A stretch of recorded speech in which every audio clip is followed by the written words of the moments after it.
Gang ich ins Dorf so auf dem Land, ist immer etwas los.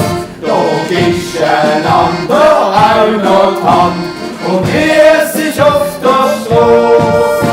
Wo's neue Jahr voll Hoffnung an, denn ist es nie so wie.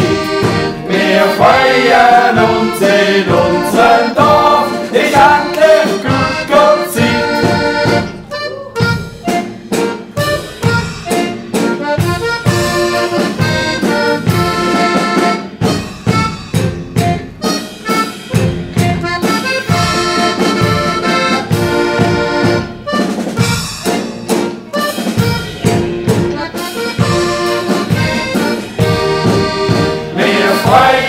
Uns in unserem Dorf ist endlich gut Zeit. Ob unsere Most am Garen ist, wo's grüne Weiher leckt, ja, das kommt alles auf den Tisch, was Glück so bewegt. Und wer durch Röstkartöpfel hat, all das erfasst gebar. Am Gurkenzittlitz Endige in einer langen Nacht. Am Gurkenzittlitz Endige in einer langen Nacht.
Immer die Besoffenen im Garten verdecken.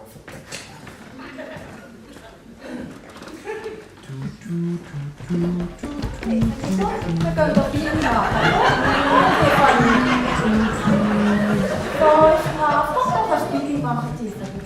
Hey, nehmen Sie den Hund da weg, hau ab! Entschuldigung. Mach schön Zeit. So ist er dran. Hallo miteinander. Grüezi. Hallo, nehmen Sie den Köter zu sich. Mein Name ist Jackie Bohnenbrust. Ich komme aus Omelingen. Weißt du denn überhaupt, wo Omelingen ist? Hä? Also Omelingen liegt östlich von Basel. Aber nicht so weit im Osten wie Kleinbasel. Was seid denn ihr? Als Pamela Anderson in Hollywood ist, bin ich in Ettigen. Oh je. Dann ist aber Zettigen der Silikon ausgegangen. Ja, den brauchen wir zum Bauen. Für die Fensterbrüstungsfugen. Ja, und was willst du? Ha, ja, ich habe gehört, es gibt hier unten, weil ich Küngeli-Züchter bin, es gibt hier unten neue Küngeli-Ställe. Zum Kaufen? Ja, wir wollen ja mal schauen, sagt der Oberbasel wieder. Ja, willst du anzügeln? Ah, nein. Ich wohne immer noch bei meiner Mutti in Omelingen, weißt du? Ich muss jetzt einfach für meine Küngeli neue Ställe haben.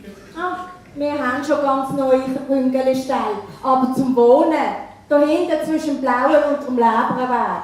Ah, Sie wohnen in kleinen Kästen und ernähren sich von Resten. Oder verdichtetes Bauen, sagt man dem auch, gell?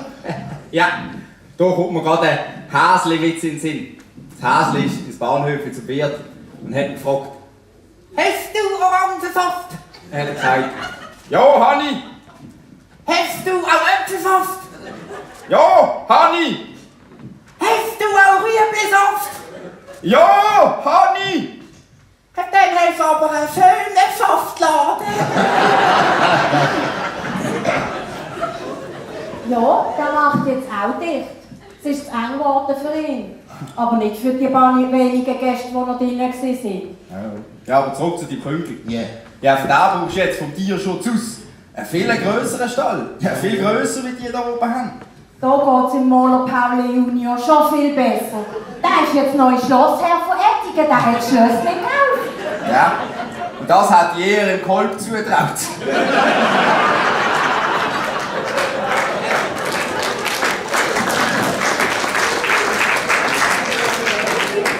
Ja, ich muss jetzt für meine Küngeli genau die Stelle haben. Und uns quatscht man auf engen Wohnraum. Und denen da muss dann auch Viecher muss ja grösseren Auslauf geben. Die sind aber sie den Köder zusammen. So tut man das Nutztier vermenschlichen. Hey, ja, das haben wir jetzt sicher oben auch gehabt. Und der Metzger-Hering wollte die Säule metzgen. Hey, und dann hat der Pfarrer gesagt, also nicht der von Ettigen, nein, der von Rotenflöh. Oh, die Säule quietscht jetzt fest. Und hat sich als Protest gerade selber ausgepeitscht. Ja, ein Masochist ist das. Und jetzt der Vegetarier. Er kann das eigene Blut nicht mehr sehen. Ja, ein Spinner halt. Vegetarier sind grausam. Eine Sau, die kann davor rennen, aber ein Salat. Hey, da.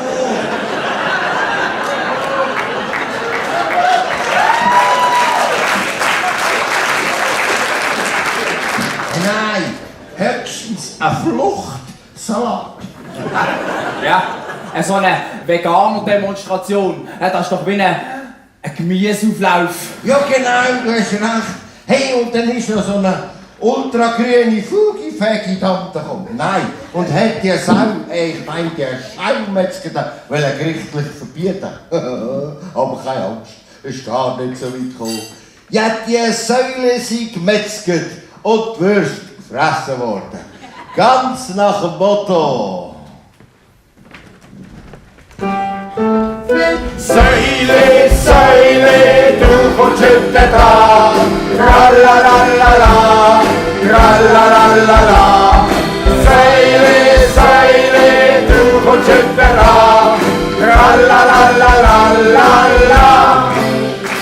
Rechte Sau erkennst am Grunde, am Umliegen steht der Brunse. Sie wird vom Kopf bis zu den Lenden irgendwann als Fürstli enden.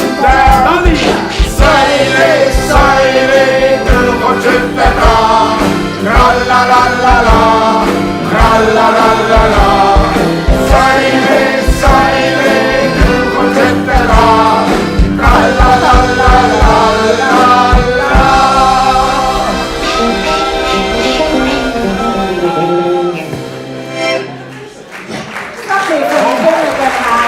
Hau ab, Manneli.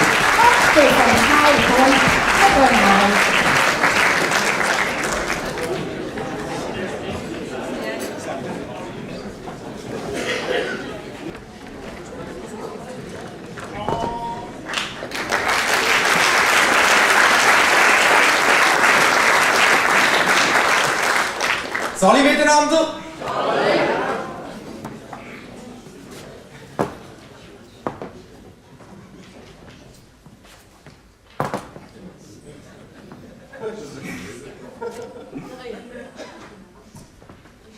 Am Stammtisch habe ich letzte, ja gut, ein bisschen zu viel gehankt und bin dann gegen Morgen heimgeschwankt.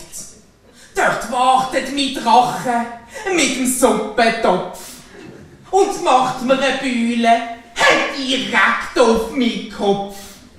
Seither blüfft im Kindergarten meine Glei. Das Einhorn gab's wirklich, sie heimgeht's daheim.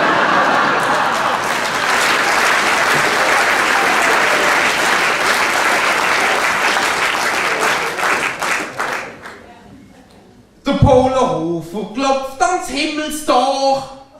Da kommt der Petrus und liest ihm die Regeln vor. Von mir aus kannst du oben die ganze Zeit singen. Als Stund auf der Harfe ein Ständeli bringen. Nur ein Bitt, ja sonst haben wir den Dreck. Inhalier mir da oben keine Wolken weg.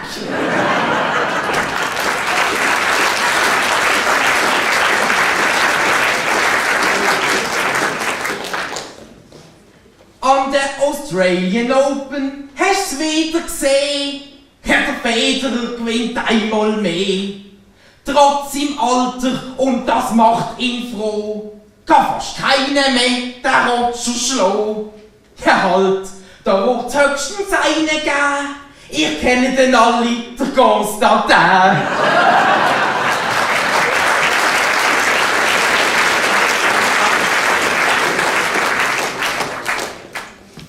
Seht ihr es eigentlich da? Mit dem Pokémon Go sollst du ein Monster suchen.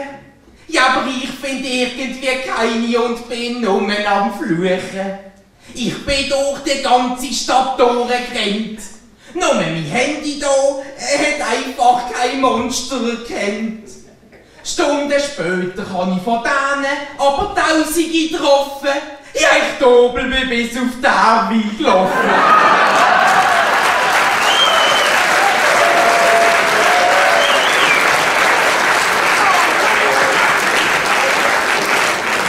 Das sind wir sympathisch.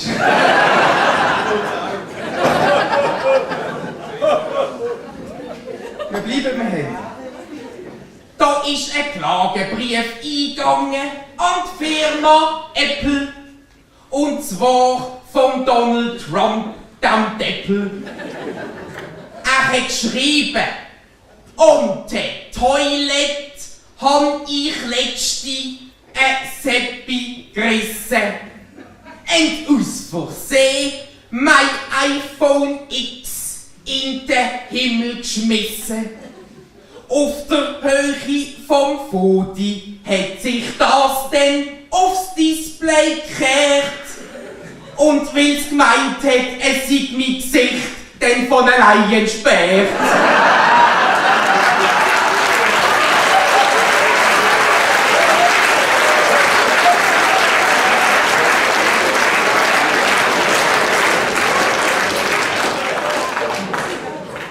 Können ihr Holländisch? Das ist ein Fremdsprachenfers, aufpassen. Liebe Niederlands, nicht der Köpfchen Lumpen. Wenn ihr nicht gern bei der WM ob der Football trompen. Oxbeller wie Robben, en Wesley Snyder. Zieht diese Sommer in der Oldersheim weiter. Aber alles easy, ein Reuk, ein Guge. Ihr müsst den Vorteil sehen, weil ihr habt den ganzen Campingplatz dann endlich vor euch allein.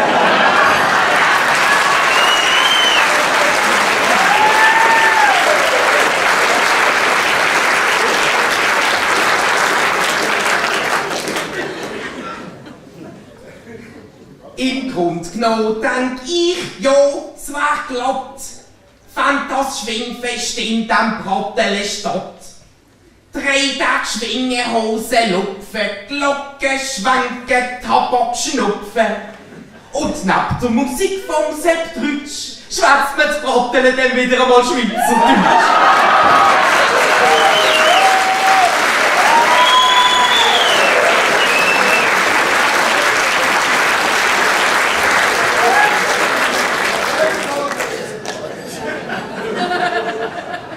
Mich hat der Rosturm fasziniert.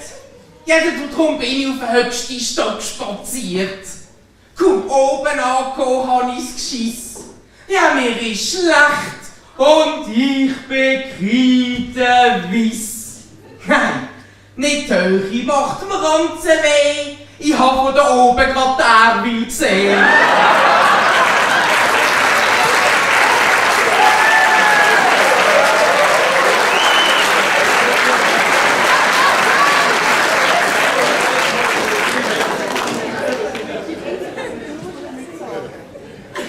Jetzt erzähl ich euch noch ein paar Geschichtli und tu drüber parlieren, was für Holzköpfe eigentlich unsere Welt regieren. Da gibt's das Trömpelstilzli aus Amerika, das hätt gern junge Katzen. Es trägt sogar ein Perser, direkt auf seine Glatze.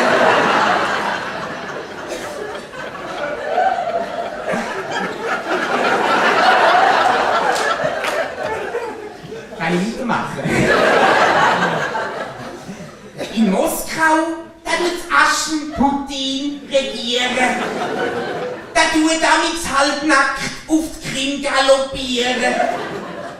Und ich bin der geilste Peter aus der Türkei, ich bin so frei. Erzähl ich nichts den Spionen bei der Basler Polizei. Wegen der Atombombe aus Pyongyang tut uns erst an Kraken, wenn's der gestiefelte Krim, der Dickbübli tut verjagen.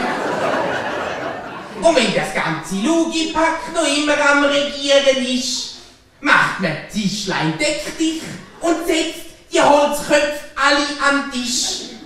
Sollten sie denn immer noch auf ihren Mist beharren, haut man jedem Einzelnen mit einem schüppligen Bär auf die Schnorren.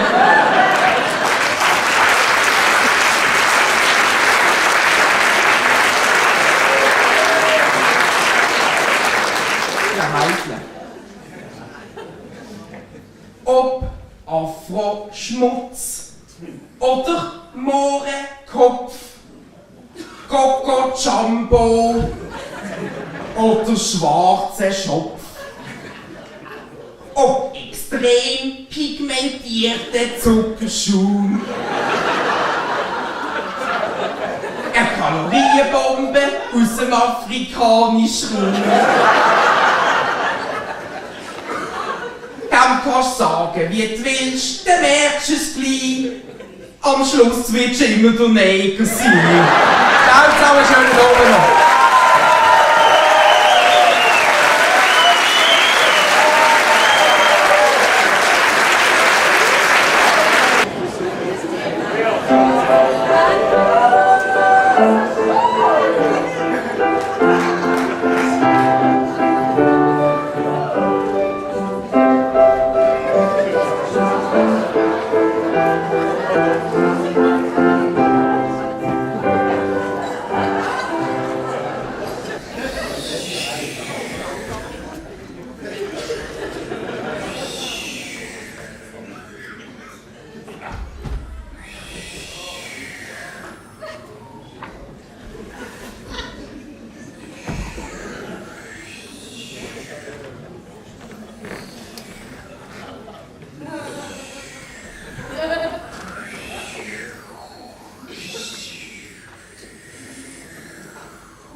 Ja, wo ist es denn?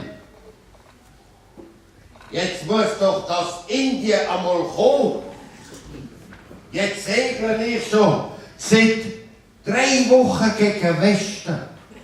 Also irgendein muss doch das Indien einmal kommen. Ah, Entschuldigung, ich habe mir gar noch nicht vorgestellt. Mein Name ist Christopher. Christopher Columbus aus Italien. Nicht aus Kolumbien. Das ist dann gar noch nicht entdeckt gewesen. Also, es muss doch jetzt... Entschuldigung, ich schaue in die falsche Richtung. Jetzt... Jetzt sehe ich etwas. Dorthin müsst ihr schauen, nicht so mehr, sonst funktioniert das kennst du nämlich nicht. Dort müsst ihr schauen. Oh! Jesus, was ist denn das? Jesus, nein, wer ist denn das? Hallo, Sie! Wer sind Sie?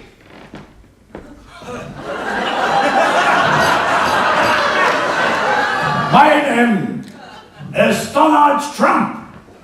Ja, das machen die hier in Indien. What Indian? That's USA. I'm the president from the United States of America. We are the best. I like Switzerland and his big mountains. I say Gunker first. Wie ein Vorgänger vor mir sagte, ich bin ein Terrier.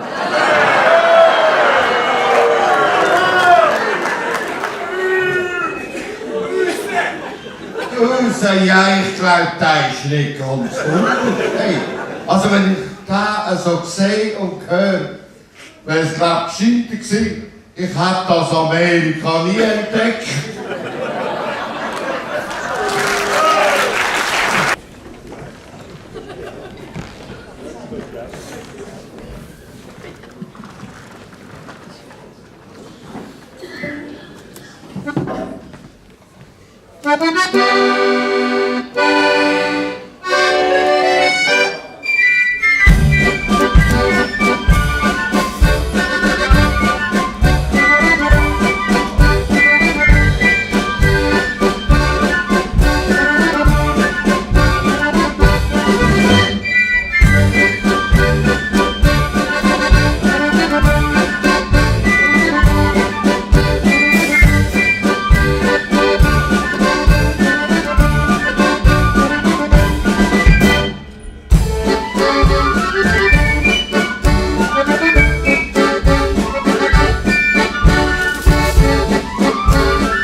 Grüezi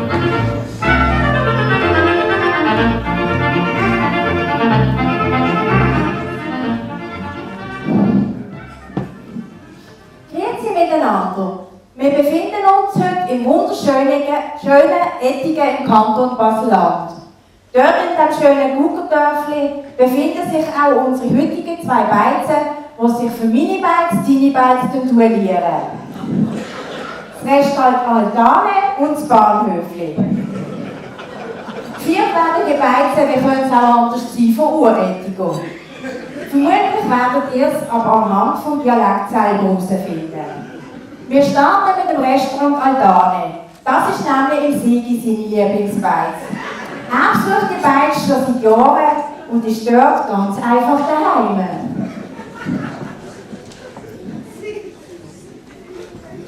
Und da kommt der Sigi auch schon und läuft in Richtung Lieblingsbeiz.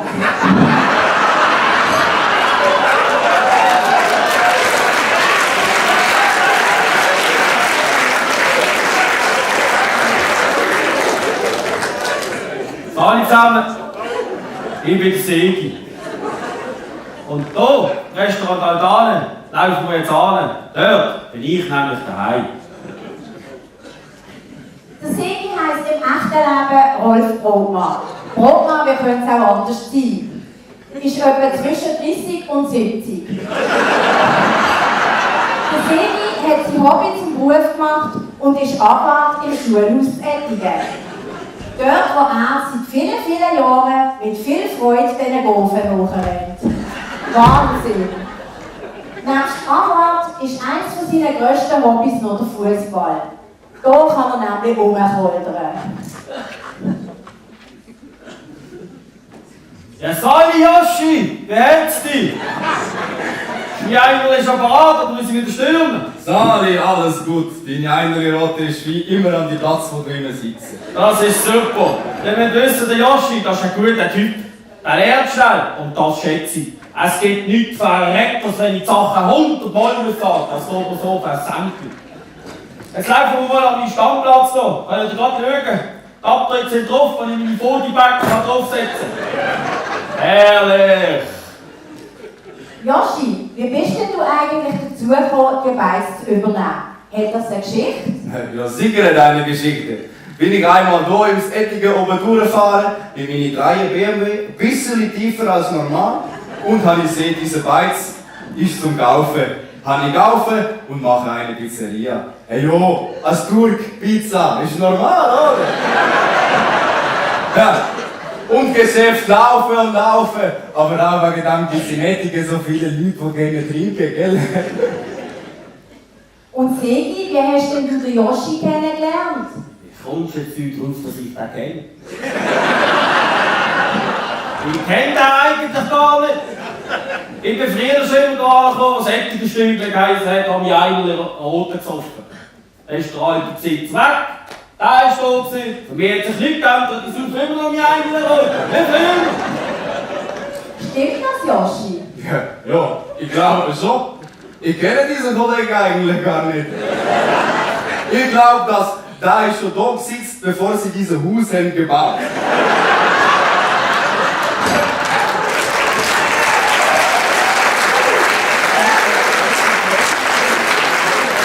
Ja, und dann haben sie dieses Restaurant einfach um mich herum gebaut. Und kommen denn da auch prominente Leute in das Lokal? Schon sicher. Der Pädagoge Thüring, der mit den Adiletten. Der Bullenkönig. Der Walli. Männeli. Schweizer. Auch schon alle da gewesen. Ihr müsst wissen, alles weltbekannte Prominenzkonzerte, So genug Blödschwätz. Ich glaube, wir machen an dieser Stelle einmal eine Pause. Meine Mami ist dabei. Meine Mami ist im Fall auch dabei. Also, dies ist nicht dabei. Hey, da kommt mir gerade der Schnitzelbank in den Sinn. Schauen bitte.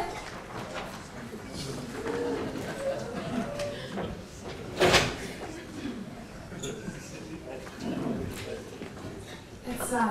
Ein 3. Vergiss mein nicht, heisst der neue Frauenchor. Ihre Singsang ist kein Wurm im Moor. Doch wir wissen singen können mit dem Haufen. Die meisten wollen doch nur ins Pub eingehen.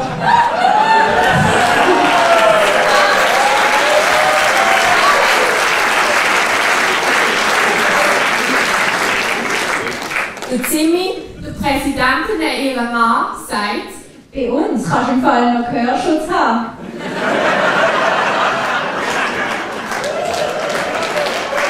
Sorry zusammen, wir sind schon nicht geliebt. Schauen.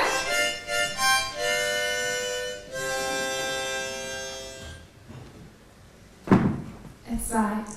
Ein 3. Cornelia prahlt, mein Mann hat eine neue Wurst. Die ist dünn, hat Biss und geht auch noch Durst. Die Mami meint, sie hätte auch noch Geschmack. Das geht dem Papi recht auf den Sack. Und der Roland lässt noch verkünden, Er schenkt seine Wurst allen männlichen Freunden. und wir haben schon immer gewusst, 99er haben halt komische Gelüste.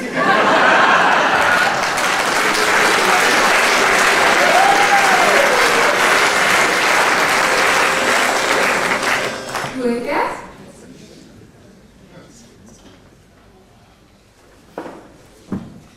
Ein 2. ein 3.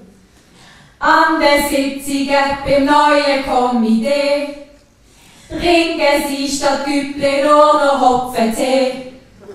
Und statt Schaffen vorwärts machen einen stecken, müssen sie ständig den neuen Präsi wecken.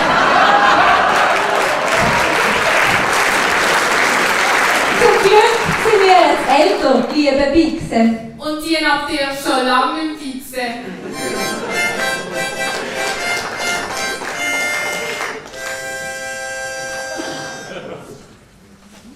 Schauen.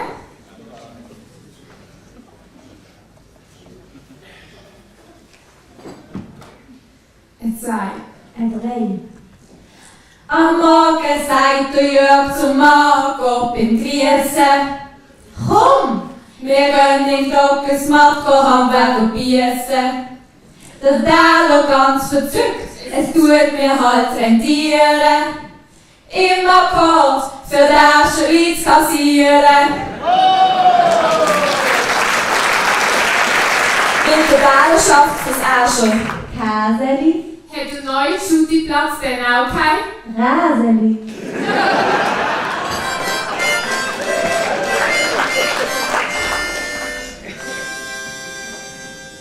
Schauen.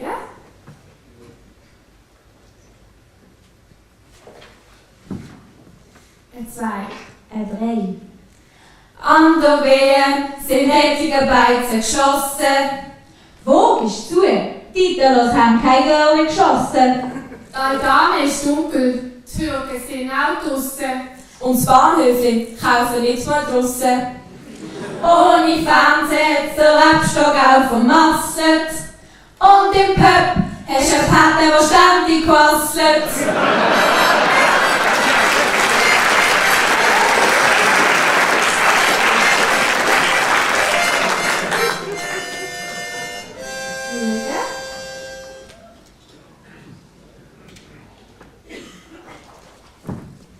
Ein 2. Ein 3. Neu bei unserem Mikro, wenn du parkieren willst, muss so eine dämliche Barriere passieren. Wenn wir dann fahren können, ist der erste Zweck. Wir fahren die Barriere weg, weg, weg.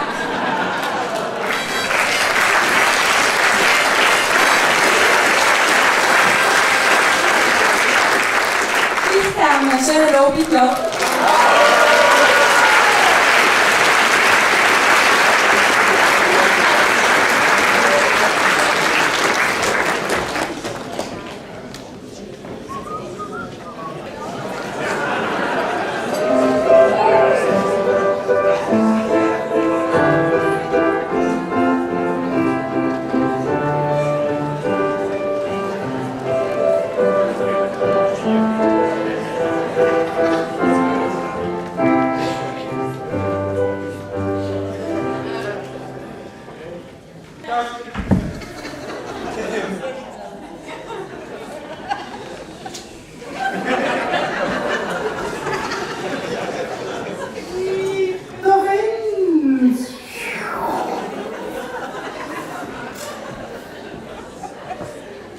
Walterli! Walterli! Wo ist denn echt jetzt mein Bub wieder an? Eigentlich war so ein wichtiger Termin. Irgend so ein Schwab oder Österreicher. Ein Landvogt namens Hans Rudolf Gessler von Thüringen. Er uns ausrichten. Wir müssen am 7. Weißmittag im alten Dorf Eckigen sein. Und wir sind gut im Schluss sein und noch einen Äpfel mitbringen. Und eben noch den Bub und den dann treffen. Also nicht der Bub, der Äpfelwein, oder? Hat irgendjemand über mein Walterli gesehen? Walterli! So kommt ihr Volk von Untertanen und Halbgedon, riefen alle, Walterli! Walterli! Herr Gott, noch einmal, wo ist Walter? Da bin ich, Papi. Endlich! Wir sind knapp dran. Hast du den Äpfel dabei? Was, Äpfel? Papi, heutzutage hat man doch keine Äpfel mehr. Da hat man einen Äpfel. Lebst denn du im Mittelalter, Alter? Ja, wenn denn sonst? Der Gessler hat gesagt, ich müsste die Äpfel treffen. Papi, Papi. Was? Äpfel. Ich bin nicht der Äpfel, ich bin der Äppli. Und der App ist ein App. Und der kleine App ist ein Äppli. So, Jo! Ich muss die Äpfel treffen, sonst bin ich verloren. Also Papi, triff den Lappi. Ja, ist schon gut. Für den Gessler habe ich dann noch einen zweiten Pfeil. Nein, nicht mehr treffen. Ich bin ja nur der Administrator. Deiti sitzt in der Gemeindeverwaltung. Was Walterli? Seit du auf der Welt bist, hast du mir gar keine Freude gemacht. Aber vorher schon. Gell? Komm, schieß jetzt. Nein, ich habe einen Burnout. Ist das schlimm, wenn du mich triffst? Ja, es kommt so auf die Krankenkasse drauf an. Hey, dann kannst du noch wechseln. Also, Walterli, musst denn du immer das letzte Wort haben? Ich kann ja nicht wissen, was du nicht mehr sagst. Ja, sie hat stand angebucht und hat die Ruhe. Ich schieß.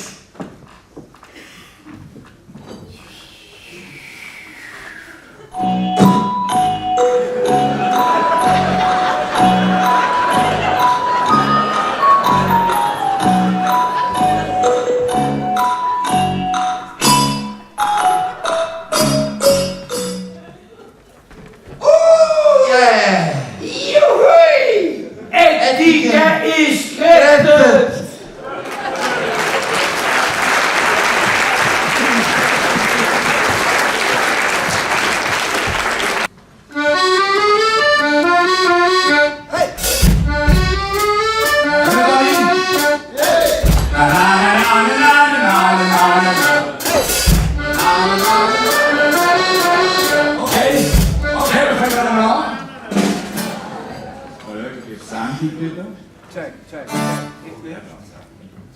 Sind wir bereit?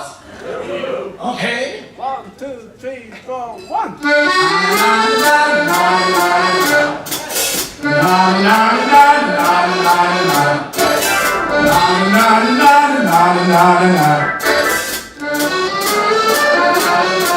Die bösen Buben steigen ins Wildhausen und es geht los. Ein Hosenlupf im Sägewerk und Stimmung, die ist groß. Liegt ein flach und macht grad schlapp, putzt der andere sich still. C'est la vie, muss so sein, so ist die Schweiz mit dem Blitzerchen. Alle hocken am Fernsehen und schauen den Donnerstagsjass. Von St. Gallen bis Basel haben alle am Jassen Spass. In trinkst ein Bierli oder zwei oder auch ein Ginger Ale. C'est la vie, mais ça si, so ist die Schweiz mit den Schweizer Tönen. Es läuft noch einfach zu wenig, es ist wirklich langsam, yes. 700 kleine Bands mit Blues, Rock, Rhythm and Jazz. Am 10 ist Schluss, keiner weiß, was das denn soll. C'est la vie, mais ça si, so ist die Schweiz mit dem Schweiz und dem Tönen. Vom Händler hier und her stehen im Stau in unserem Land. Essen Pasta nicht Röst, die haben einen Döner in der Hand. Ein Hotdog und ein Burger will das gut sein soll. C'est la vie, mais ça si, so ist die Schweiz mit dem Grüß und dem Tönen. Auf Jana, komm on!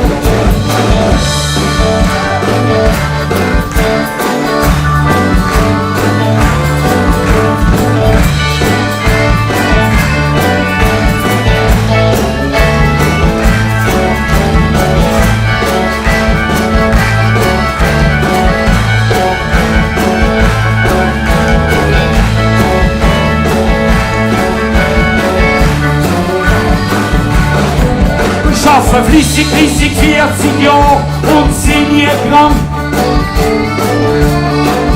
Haben kein Zins und ganz Geld, trotzdem in einer Bank.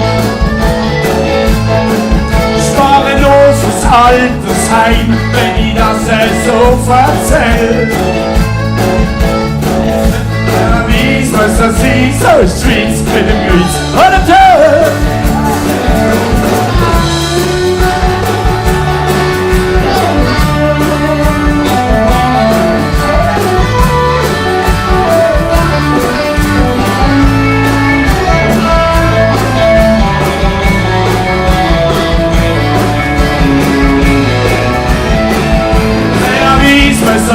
So ist die Schweiz mit dem Grüß und dem Tönen.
had your dust. And we cried, and we laughed, and had a really, really, really good time.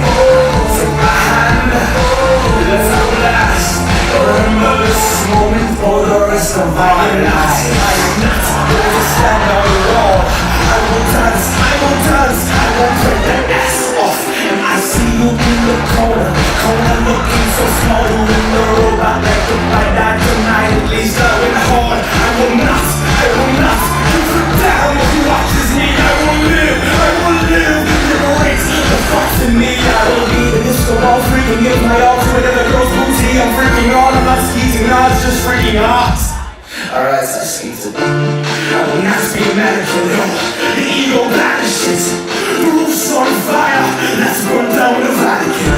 I will moonwalk to Pluto and on the roof Michael Jackson. And heaven he'll be saying that man's tired dancing. Whip it to the king, Michael Jackson. We learned it all from you. Dedicate this to the dance floor.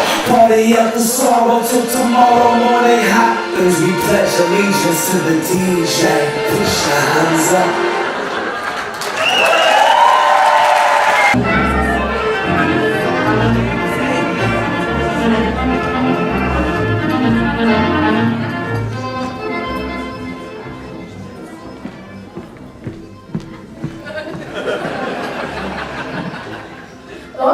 Schon wieder zurück zum zweiten Teil von Minibikes, Tinibikes mit wunderschönen Nettingen. Wo sind wir stehen geblieben? Ah, genau. Beim Joshi und beim Silvi sind wir gewesen und haben auf den Konkurrenzgast gewartet. Da kommt er ja schon, der Silberrücken alias Beat Strimmi. Er ist der Stammgast aus dem Konkurrenzbeis Bahnhöfli zu Ettigen. Und ist heute für euch als Gast im Altan beim Silvi und beim Joshi. Ja, da kommt ja von unten am Dorf angekrochen. Sali Beat! Sali Sigi. Also, normalerweise mache ich das nicht. So wie du, Five. Also, das ist jetzt heute gerade eine Ausnahme. Für das muss ich jetzt gerade einen Becher haben. Ja, das ist kein Problem. Du, ich hab gedacht, dann nehmen wir den Apfel draussen Garten, weißt du, mit einem wunderschönen Wetter. Und dann können wir erst noch die Abgas schuppern, weißt du, von den Autos und von den Bussen. Du, das ist eine gute Idee. Weil früher selber viel Bus gefahren bin, weiss ich am besten, wie das schmeckt.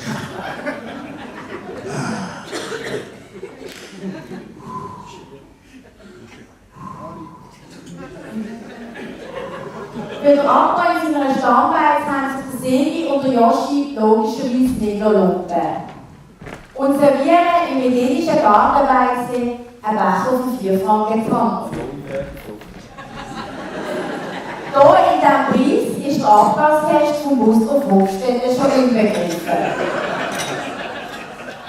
So, meine lieben zwei Schweizer Kollegen. Für die Menü von heute, ich habe eine spezielle Überraschung für euch. Als die Vorspeise es gibt gebrannte Nuggets à la Joshi.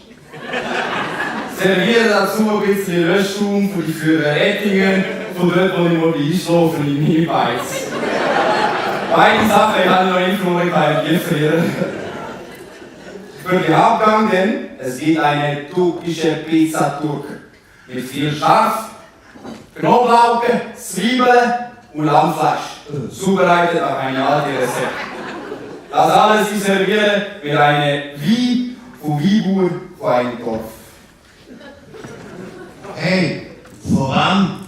Von Gigi Marcelin. So viel nicht. Ich blieb in meinem Becher. Gut, ja. So, jetzt, wo alles mit dem Essen und Trinken geklärt ist und alles mehr oder weniger glimpflich ausgegangen ist, Beat das meiste dazu. Jo, hey, also der Löttenstoff, oder wie die auch immer heisst, also die haben mich ja nicht gerade besonders angemacht. Da hatte ich gerade so gut so den 99er im Mädchen gehen und daheim essen. Und der Heimgang, also, da hätte ich können in Kontrasse und das dann auch ohne Schaufleisch. Also ich erwarte auch nicht viel. Also ich glaube, es bleibt lieber da bei meinem Dach. So, liebe Beat, ich hoffe, das Essen geschmeckt hat. Kommen wir jetzt zu der Bewertung von dieser Band.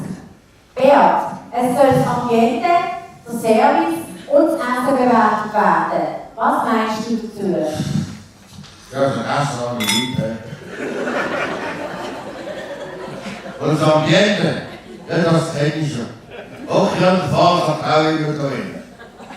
Und Service. Ja, Service. Da habe ich meine, das sei ein Kontrolle. Aber auch nicht verstanden, was 6 wechseln. Also weißt du, für das Ganze so gebe ich einen halben Punkt. Aber die Versammlung und die Friesle, die ich schon fahre, hey, die sind gut. Für das gebe ich gerade noch 15 Punkte. Also das ist doch einmal eine Bewertung. Wir schauen, ob die Konkurrenz im Bahnhof das Ganze toppen kann. Es wird schwer, wir sind gespannt. Wir machen jetzt eine kleine Werbepause für 20 Minuten.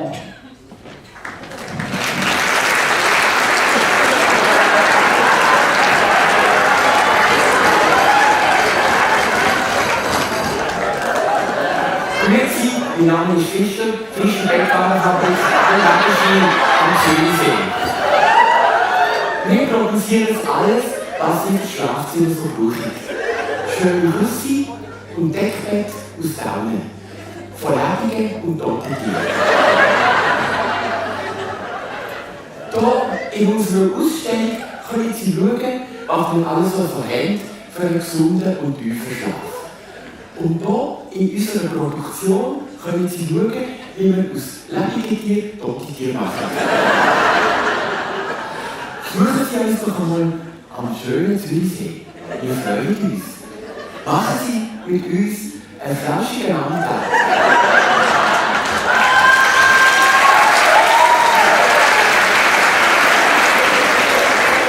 Aber denken Sie dran, am Montag ist geschlossen.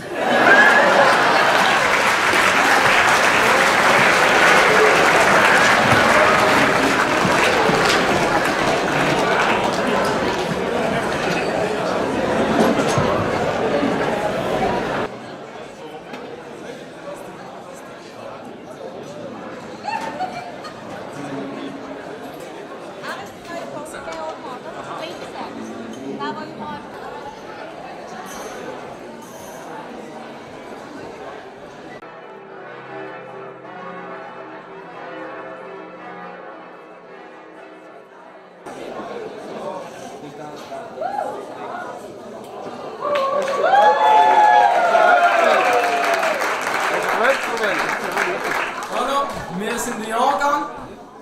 Für den Anfang würden wir gerade noch schnell gerne mit euch den Refrain ausprobieren. Wir singen schnell einmal vor und können dann gut zuhören und beim zweiten Mal kann dann der ganze Saal mitmachen. Wir sind der Jahrgang 1999 und wir sind der Jahrgang und wir singen ein für euch. Diolala, Diolala, Diolala, Diolala. Und da wir Gott es schießt weg an die Rollala, Diolala, Diolala, Diolala. Es schießt weg Gott an. Und jetzt alle zusammen. Wir sind der Jahrgang 1999 und wir sind der Jahrgang und wir singen ein für euch. Diolala, Diolala, Diolala. Und da wir Gott es schießt weg an. Diolala, Diolala, Diolala. Es schießt weg Gott an.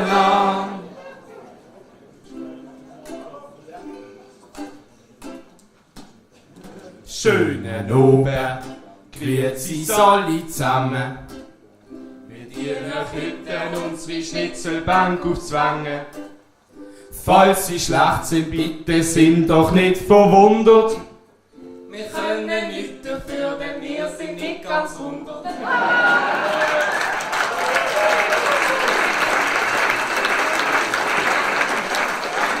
Wir sind der Jahrgang 1999 und wir sind der Jahrgang und wir singen für euch.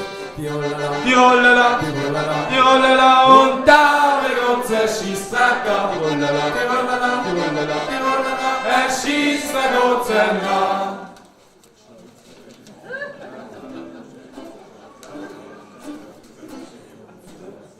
So, zwei Deppen singen jetzt schon seit 10 Jahren.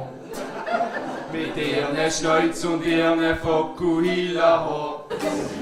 Der eine geht Vögel enthüllen.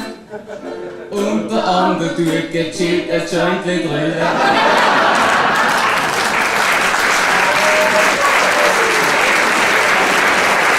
Wir sind der Jahrgang 1999 und wir sind der Jahrgang und wir singen ein für euch. Die Rollala, die Rollala, die Rollala und da wird unser Schießtag ab. Die Rollala, die Rollala, die Rollala, die Rollala, schießt der Gott an.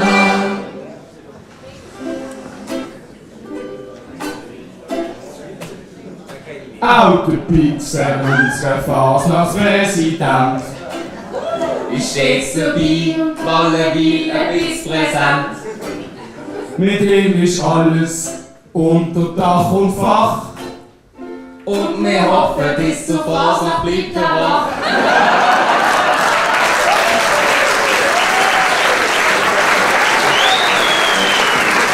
Wir sind der Jahrgang 1999 und wir sind der Jahrgang und wir singen ein für euch. Die Rollala, die Rollala, die Rollala, die Rollala und da wird unser Schießtag ab. Die Rollala, die Rollala, die Rollala, die Rollala, schießt der Gott sein Name.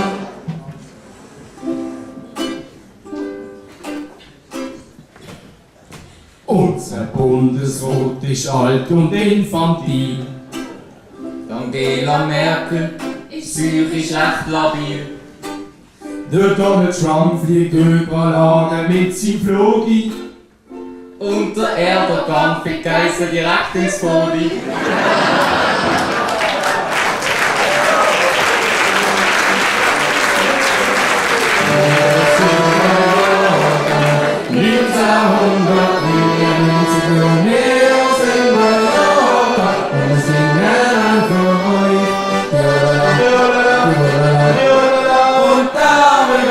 Schießt der Gott, Rollala, Rollala, Rollala, Rollala, schießt der Gott sein Name.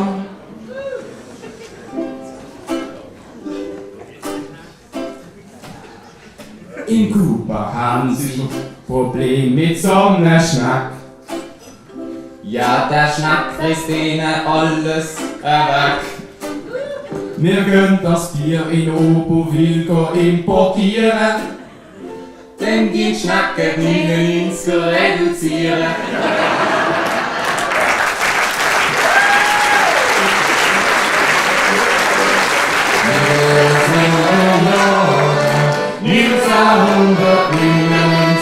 Wir sind der Jahrgang und wir singen ein für euch. Die Rollala, die Rollala, die Rollala und da wird unser Schießtag ab. Die Rollala, die Rollala, die Rollala, die Rollala, schießt der Gott sein Name.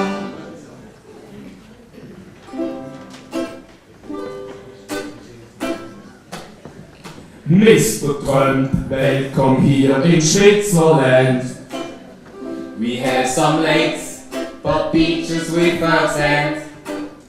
And our summer moon, yeah, he is really Arctic. Next year he will be at the swinger party.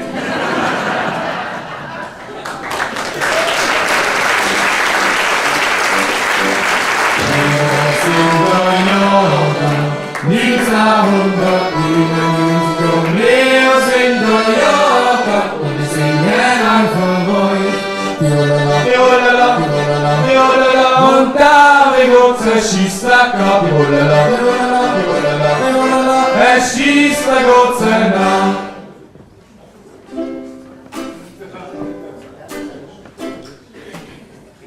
Ja, fällt mit so einer schönen WM oben.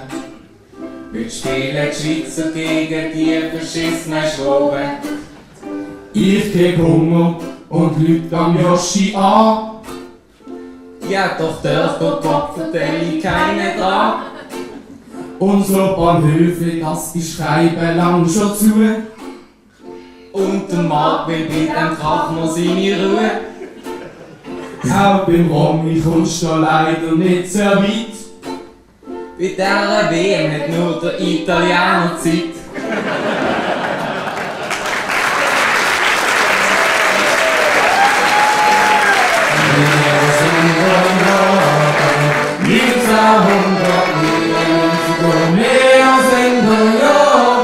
Wir singen ein für euch.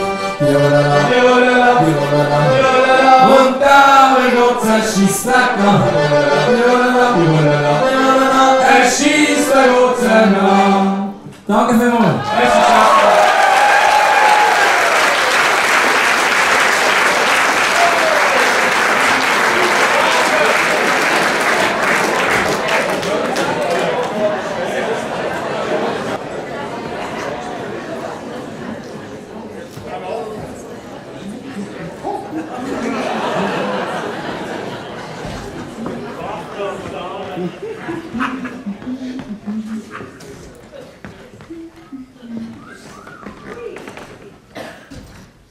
Hey Sali! Sali, was machst denn du da? Ja, Basler Fasnacht. Basler Fasnacht? Du musst schon auf Ettigen kommen! Auf Ettigen und Fasnacht? Basler Fasnacht ist von der UNESCO zum Weltkulturerbe. Ja und? Pizza auch? Pizza? Ja, mittlerweile behaupten sogar die Türken, sie hätten den Morgenstreich erfunden. Türken? Türken, ja. Weißt du, weißt du, Dürüm.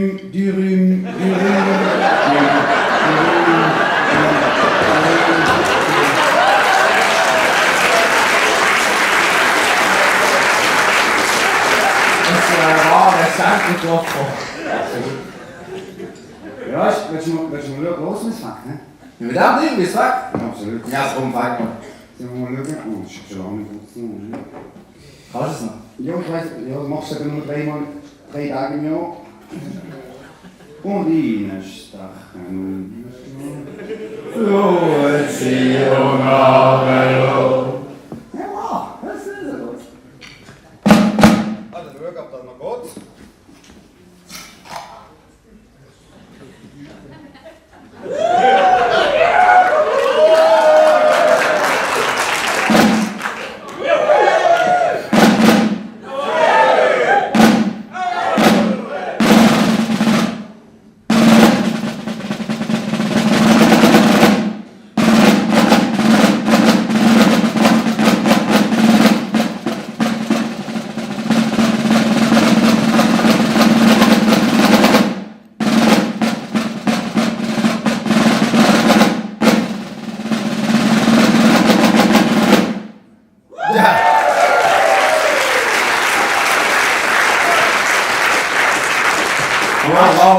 Bravo. Ja, mit einer drum, das ist schon langweilig, gell? Ja, ist eine bessere Idee. Ja, da vorne, so Trödel gefunden. Also nicht bei uns an, das ist auch wahr, aber... Ja. Du kennst sie? Ja. Und da wirklich... Das ist ja nicht auch so. Was hat jetzt mehr Fragen zu zweit?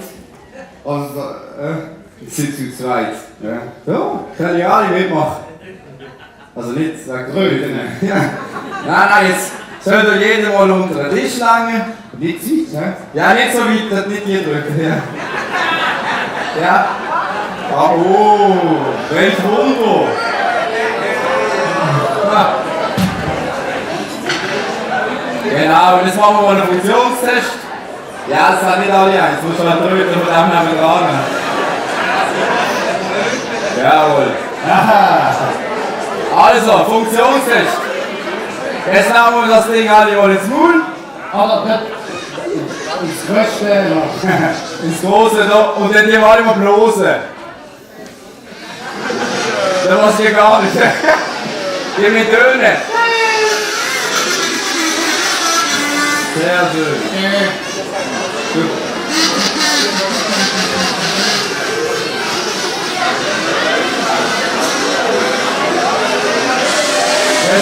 Ja,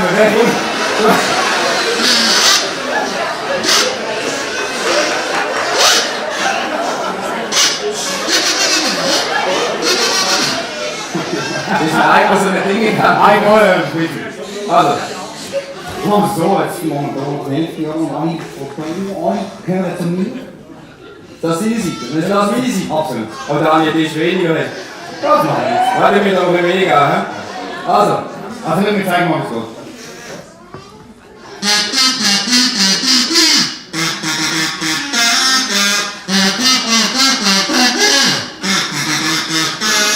Okay, jetzt habe ich.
Also es ist jetzt schon, das ist schon ein bisschen besser gewesen als mit einer Trommel, aber jetzt hast du ein paar mehr.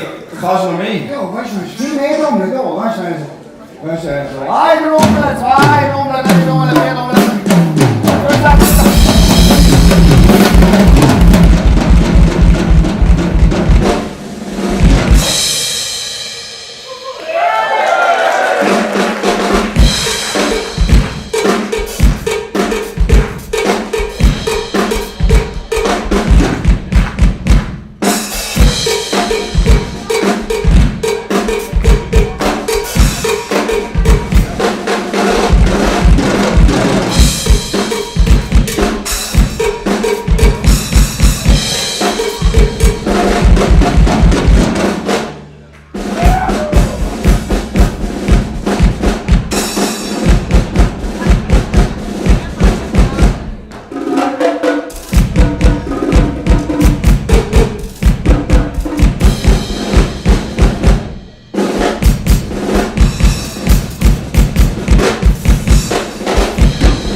sie immer wieder. Recht herzlich willkommen zum dritten Teil von Mini Bites, Dini Bites. Wir befinden uns immer noch im wunderschönen Guckerdörfli in Ettigen. Ich habe langsam das Gefühl, ich komme da fast nicht weg.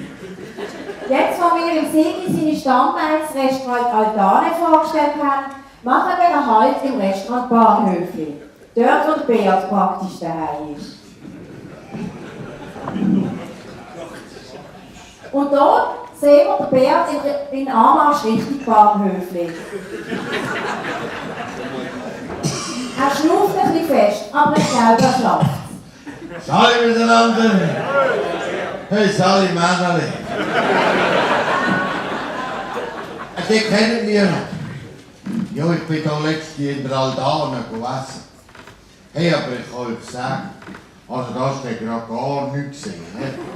Also das Bier und das Frisserli, das ich bekommen habe, das ist gar nichts. Aber heute zeige ich einmal im Sigi, wo die beste Beiz im Dorf ihren Platz hat. Nämlich hier im Bahnhöfli beim Patrick. Der Beat heisst zum Nachnamen Streibi. Von der Streibi-Immobilie da hat es ja auch einen Haufen im Dorf. Also Streibis meine ich. Auch er ist wie der Segi zwischen 30 und 70. Wer nicht älter. Der Beat war früher Busfahrer. Er hat ein eigenes Unternehmen gehabt und jetzt im Ruhestand. Ruhe, das ist das richtige Wort für den Beat. Das Einzige, was er noch amigs macht, ist für die Fasnachtsklicke Fusionäre und einabstinenzliche Traktor fahren. Und darum ist auch er gern wie Klicken im Bahnhöfli.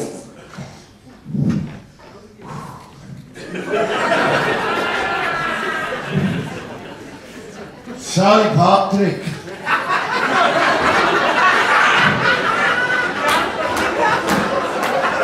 Salut, Bea! Los! Bring mir gerade mal einen Becher zum Anfang. Ja, ich bringe dir gratis Bier. Ich muss nur noch schnell in den Keller das Fässchen wechseln. Ja. Aber Patrick, du musst nicht helfen, gell? Ja. Ich habe Zeit. Ja. Ich mache ja den ganzen Tag nicht viel. Ja. Ja, Beat, erzähl kurz. Wie bist denn du zu dieser Beiz gekommen?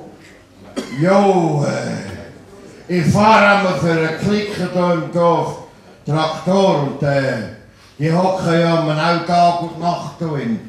Also bin ich eigentlich recht schnell dazu gekommen. Ja, und dann ist noch wegen meinem Bruder, weißt du, der Silvan, der hockt ja auch immer etwa da drinnen. Weißt du, ich habe Beizen gesehen, komm und komm. Ja, hör mir auf, du. So. Da hast du das Bier. Danke, Bier. Und Patrick, wie bist denn du da gelandet? Ja, das war nicht so schwer. Sie haben einfach jemanden gesucht, der ein bisschen schneller servieren kann als die Vorgänger.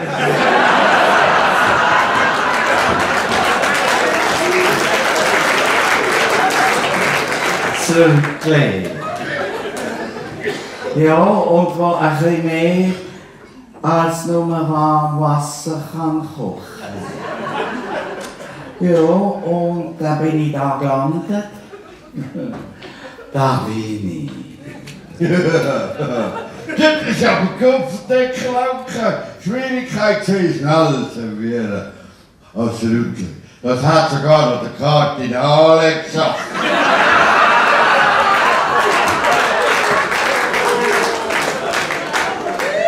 Wie sieht es denn hier im Bahnhöfli aus?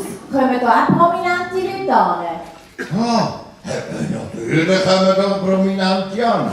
Also weißt du, der Pädagog Thüring, der mit den Adilette und der Walli und der Bullenpöli, da und der Männerli da hinten und der Schweizer, das sind alles weltbekannte Persönlichkeiten, also da in Ettigen. Aber das sind doch genau die gleichen wie Montane. Gell, ich tue auch immer wieder.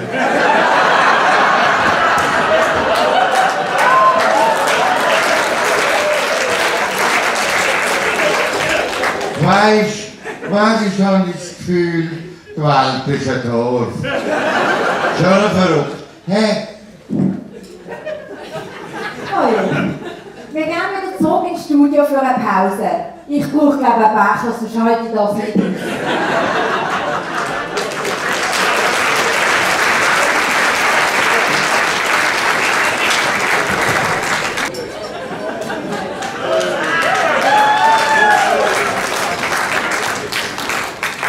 Grüezi, Sie kennen mich ja noch. Mein Name ist... Genau, Gottes Willen. Ich bin wieder da.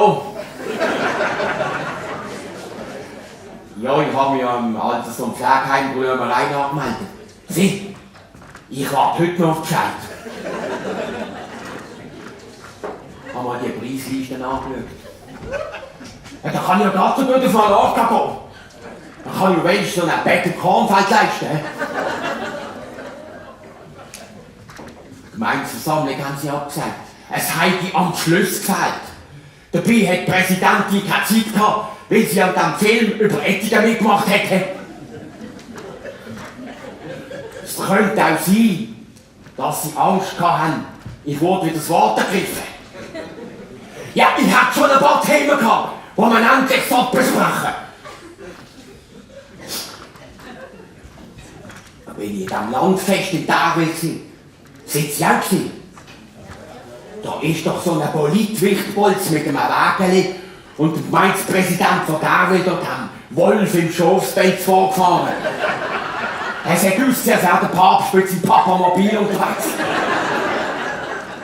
Als ich aber unseren Neugartist, den Nicola Weildiener, gesehen habe, habe ich gewusst, dass es nicht der Papst ist. Trachten und Fahnen hat es gehabt. Das wäre aber nicht nötig gewesen. Wenn wir auf der Tribüne hätten uns dann neben mir in der Tracht so eine fürchterliche Fahne geweiht, dass ich gemeint habe, ich sei schon dort. Im Altersheim. Überall hat es vier Sägmeile hat's gehabt. Und alle haben gleichzeitig geschwungen. Ich habe gar nicht gewusst, wo ich anschauen. Gut, das hat keine Rolle gespielt. Die Sonne hat mich sowieso den ganzen Tag tätig. Und haben sie mir noch so einen Cowboy-Hut geschenkt. Ja, wir sind doch nicht im Wilden Westen. Apropos Wilden Westen. Eine Schlägerei hat es auch gegeben. Die Glocken haben mächtig gelitten. Es hat aber keiner gesprungen. Sennen und Turner haben geschwungen. Es hat auch ein paar Eidgenossen gehabt, aber nur wenige Eidgenossen. Ich habe gar nicht gewusst, dass jetzt auch schon so viele Ausländer schwingen. Überall hat es Sägmeile gehabt. Sogar in meinem Pfeffermünztee. Sägmeile!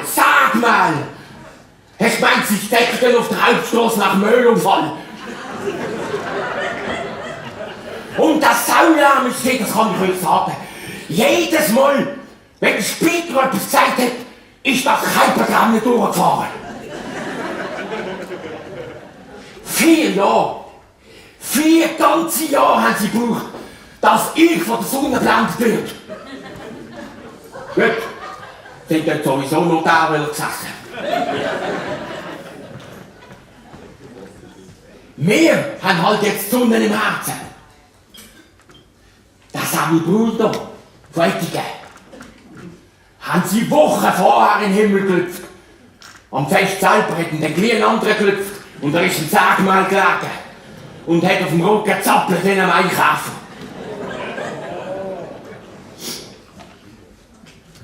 Aber ich kann euch sagen, die haben an diesem Landfest auch so viel Geld verdient. Die sind immer noch am Zählen. Wenn das so weitergeht, zahlt man Darwin bald keine Steuern mehr. Dann komme ich aber wieder zurück. Ich war doch letztes Jahr an dieser Hauptübung von der Führer gesehen. Habe ich gedacht, gehe ich auch wieder. Jetzt machen die das am gleichen Tag mit der Bürgerführung. Die spinnen doch. Bachhofen, mit dem ist auch nicht viel los. Der hat das nicht gemerkt. Er wehrt sich immer noch gegen den Fußballplatz. Dabei wäre ich froh, kommt er beim Schulhaus weg. Dann hat die endlich mehr Ruhe und nicht den ganzen Tag der Saulärm. Der soll vorwärts machen, sonst gibt es am Ende noch eine zweite Hanfplantage. Früher hat der Bachhofen aber noch einen über den Durst getrunken. Aber heute schaut die Bündner von Chur. Die schaut ganz gut, was so den ganzen Tag zusammenlötet. Ja, da sind wir neben ihr stehen. Auch in der Küche. Ja, darum heisst du ja Bachhofen.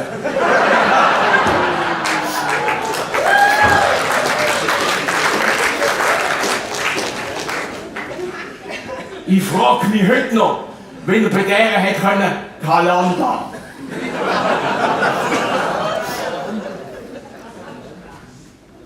Am Bürgeranlass hat doch so eine ettige Musik auftreten, wo die Musik will neu erfinden, gell? Mit angeblich 10 Takt. So etwas Taktloses kann nur dem Sandra Wieland in den Sinn kommen. Der Junge, der da gescheiter etwas recht schaffen. Jetzt macht nur einer Sozialtante. Hilfe! Hilf dir selber! Du hilfst der Sozialarbeiter. Wissen Sie, was die wichtigsten Werkzeuge von einem Sozialarbeiter sind? Eine Kerze, ein Raucherstäbchen, ein Kännchen Tee und ein Diskussionsdeckel.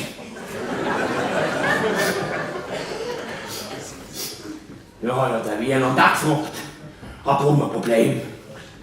Er hat gesagt, da können wir schon helfen. Dann habe ich gesagt, meine Frau, die glaubt, sie sei ein Huhn.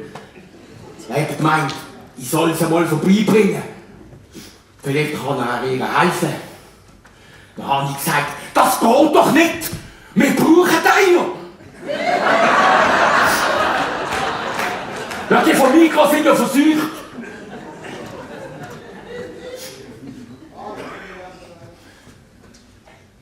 Das Oktoberfest und auch das Guckerhausfest vom Kulturverein sind am gleichen Tag gewesen. Das gibt's doch nicht! Man könnte bei einem in Ettigen so viel los, dass man alles am gleichen Tag machen muss. Unser KMU-Vorstand und Martin Zimmermann mit seiner Wühlwüst-Killermaschine hat als einzige gute Tat im letzten Jahr einen Grillrost im Wald eingelegt. Da sag ich nur, dort ist auch nicht alles immer grün. Immer grün sind auch die Reben nicht gewesen. Ja, da ist leider alles verfroren. Ja, man sollte halt eine neue Traubensorte züchten. So eine Federwissen. Ja, der wird immer besser im Alter, wie ein alter Käse. Der Steini Peter Brodmann ist 2 Nächte lang ständig mit seinem Traktor und einem Feuerwagen hinten dran durch seine Reben gerast, dass sie nicht verfrieren. Und dass wir nicht können schaufeln. Die ganze Nacht ein Saulärm. Gebracht hat es ihm nichts. Ausser, er hat eine Anfrage vom OK Lister bekommen, ob er am Chiembesen mitfahren will.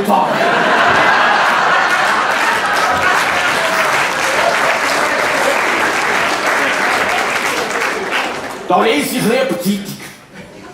Dann steht allerdings auch nicht viel Geschäfte. Das Theater mit dem Sexismus ist doch ein fettiger Witz. Wenn man früher in einer Frau in die Augen geschaut hat, hätte man sie heiraten. Darum schaue ich nach über 50 Jahren mit meiner nur noch verboten. Es würde mich aber wundern, wie lange es geht, bis ein Mann reklamieren will, wenn er von der Frau genötigt wird, die Waschmaschinen auszuräumen zum Beispiel. Ja, und die Pecoraro, 100 Millionen hat sie vergessen zu budgetieren. Hätte ihr gedacht, der Strassenunterhalt sei gratis? Ja, richtige Blondine. Das wäre in der Stadt am besten nie passiert. Er verschenkt noch Geld ins Ausland. Der Wessels wäre bei uns im Dorf der Andreas Stöckli. Der verschenkt aber nichts. Und der ist sehr ruhig. Der ist froh, wenn der Kindergarten endlich fertig gebaut ist. Sieh, jetzt haben wir noch eine Frage. Wegen dieser gelben Zettel da. Wer geben Lieder rot? Hey, das ist doch eine Sauerei. Wir sind doch hier nicht an einem FCB-Match. Haben die das Gefühl, ich würde jetzt die geile Feldluft halten? Genau. Wer sollte dem Weinbrot sowieso wohl die geile Karte zeigen? Kommen Sie, Herr Gutzweiler.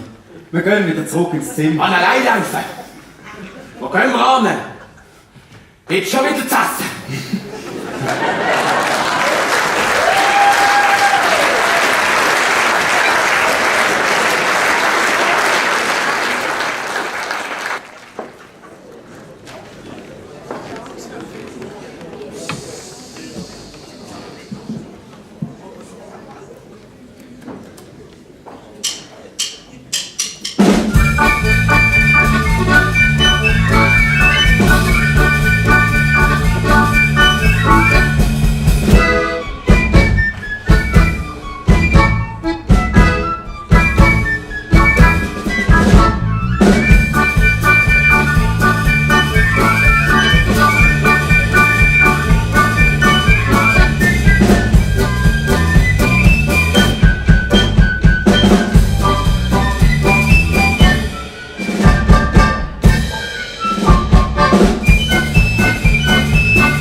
Wir feiern dieses Jahr 750 Jahre Ettingen.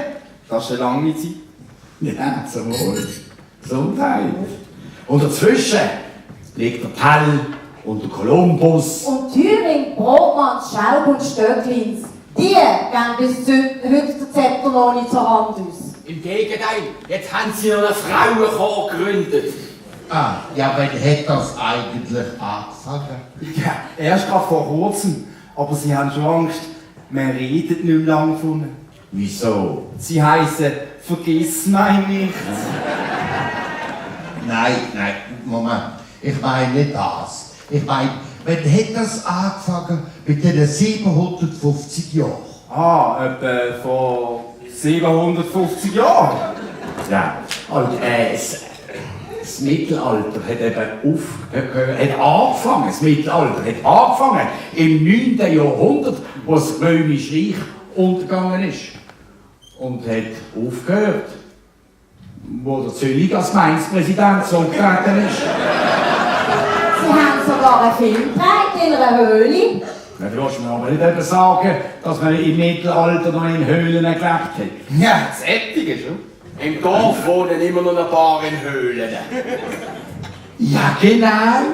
Frau Bloch an der Winterswilerstrasse 2, vis-à-vis von der Raiffeisenbank. Ja, die wohnt in einer Höhle und steht jeden Morgen die Grümpel raus zum Entschichten. Also, excuse. Entschuldigung. Also, ich bin jahrelang Hobby-Höhlenforscher gewesen und bin die ganze Welt umgereist. Wisst ihr auch, dass der kleinste Höhlenforscher ein Chines ist? Nein. Der Pong. Der Kampong. Wolltest du mir nicht erzählen, dass du mal etwas mit Ölen zu tun gehabt hast? Ja, natürlich. Ihr habt doch sicher schon mal gesehen, dass an den Wänden in den Höhlen von den Jägern Tiere angemalt worden sind. Hm? Ah, ja, schon, ja. Eben. Warum haben sie denn den Ursus Spoleus, den Lupus Canis und Caprea an die Wand gemalt? Hm? Weil sie wahrscheinlich nicht gewusst haben, wie buchstabieren. Aha, nein, das war denen schon Kunst gewesen. Meine Präsidentin hat in diesem Film auch mitgemacht und ist in einer Höhle gesehen. Ja. Und dann ist ein Tiger reingekommen. Und dann hat sie Angst gekriegt. Nein! Die hat gesagt, er soll selber schauen, wenn er wieder rauskommt. Was hat sie denn gespielt? Uriella. Nein, die Uriella ist aus einer anderen Epoche. Hat sie sich in der Höhle verstecken? Ja, vor was? Vor der Hexenverbrennung. Halt! Unsere Präsidentin, Frau Sibyl Hauser, hat sich am Pfingstsplitter extra in den Dorfbrunnen werfen. Ja, aber das ist ein alter Brauch, der junge Frauen fruchtbar machen soll. Ja, genau, weil der Hans-Rudolf Thüring, Gemeinderat und Hobbyhistoriker, übrigens ein guter Freund von mir, hat ausdrücklich gegenüber Telebato gesagt, dass wir früher Frauen schwanger geworden sind, wenn man sie im Brunnen geworfen hat. Man müsse das nur noch wissenschaftlich untersuchen. Hey jo, Mimi ist schon der lebende Beweis. Sie ist schwanger und die ist auch schon im Brunnen gewesen. Ja, aber die müssen jetzt aufpassen, dass sie sich nicht jedes Jahr im Brunnen werfen. So schleifen solche Ballen mal die 7 Zwerge um.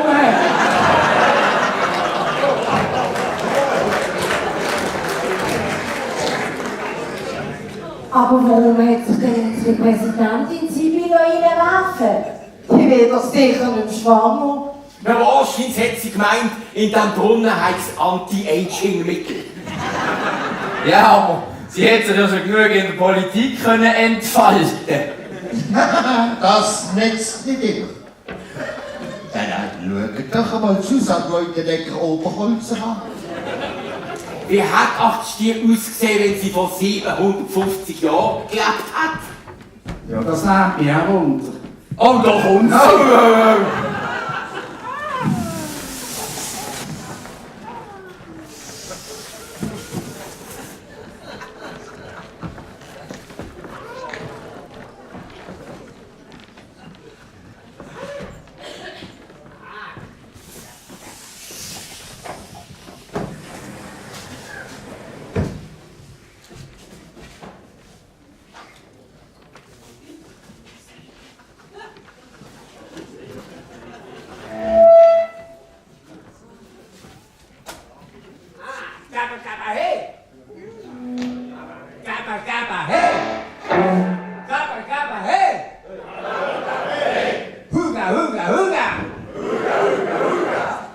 Hunger.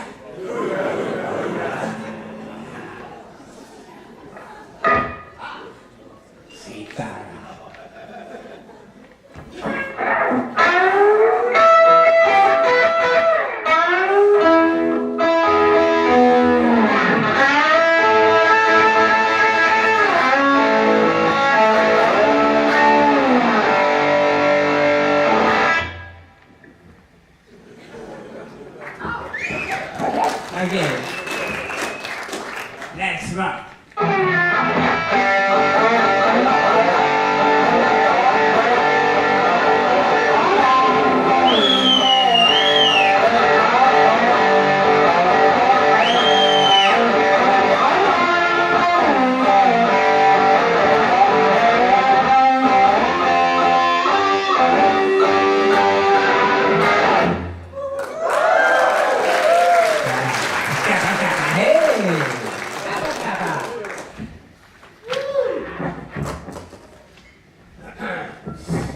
ACDC.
Mittelalter. Vor 750 Jahren hat es Ritter gegeben, auch in Ettigen. Und darum haben wir das Ritterlied jetzt mit euch singen. Es ist einfach, aber denken wir singen es nicht Hochdeutsch, wir singen es auf Ettigendeutsch. Das kommt so. Sind wir bereit? Also jetzt sind wir uns sicher. Wir singen es einmal und wir singen das zweite Mal mit. Ist das gut? Okay.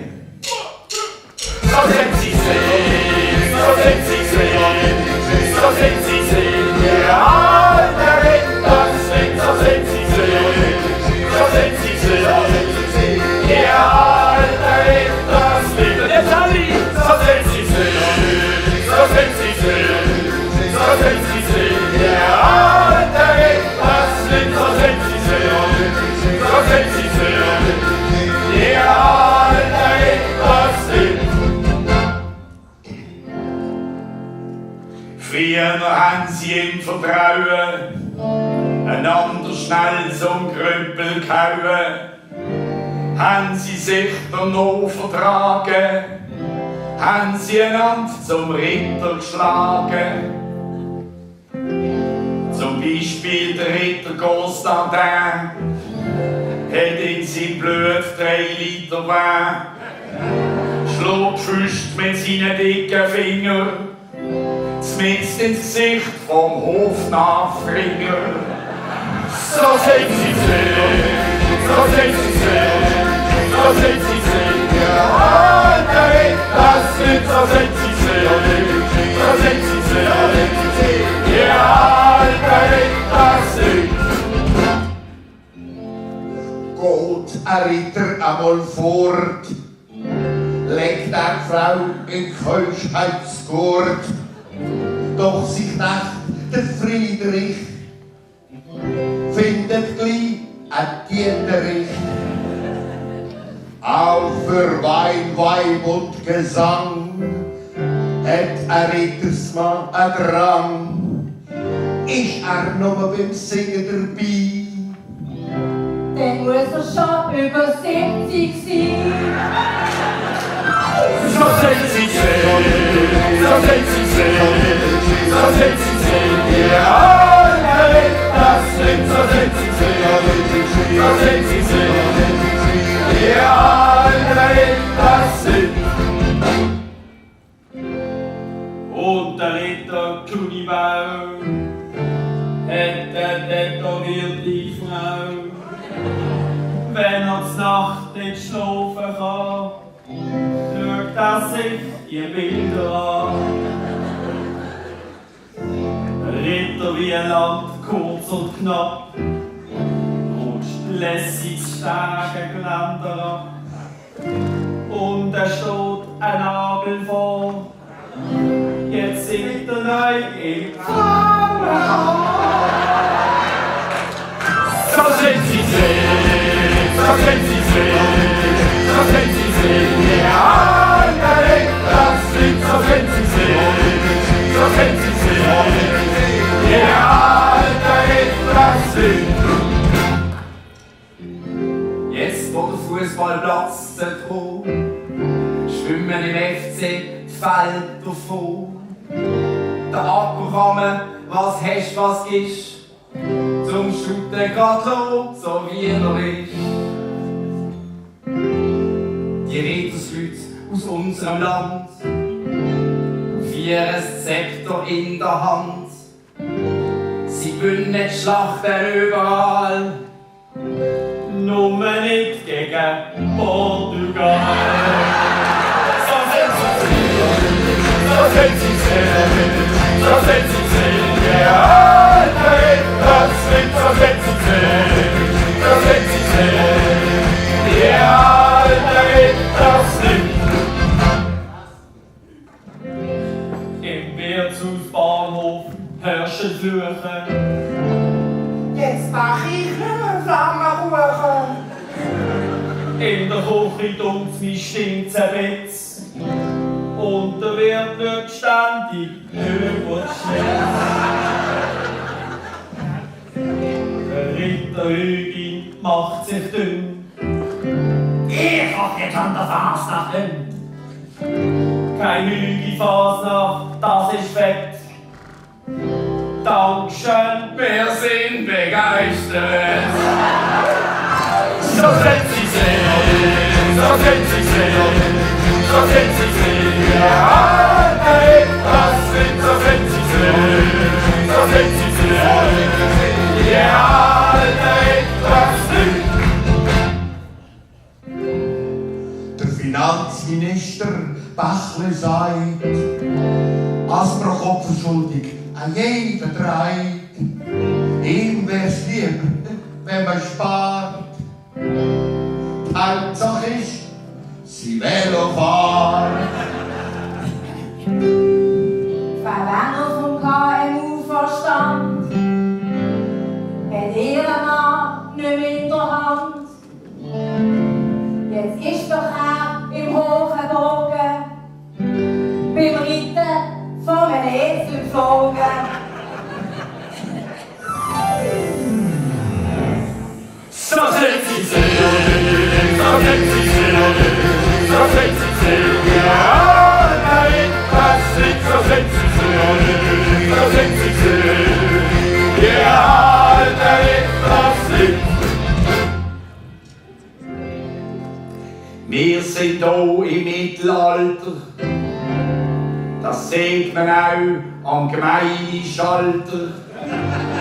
Schlosserisch Thüringen auf Erden, jetzt weisst warum Pinsel teurer werden.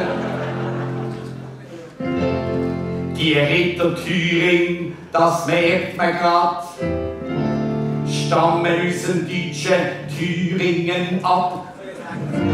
Sonst könnte es beim Apero nicht passieren, dass sie Schwaben servieren. So sind sie sehen, so sind sie sehen, so sind sie sehen, ja, nein, was nicht, so sind sie sehen, so sind sie sehen, ja, nein, was nicht, so sind sie sehen, so sind sie sehen, so sind sie sehen, ja, nein, was nicht, so sind sie sehen, so sind sie sehen, ja, nein, was nicht.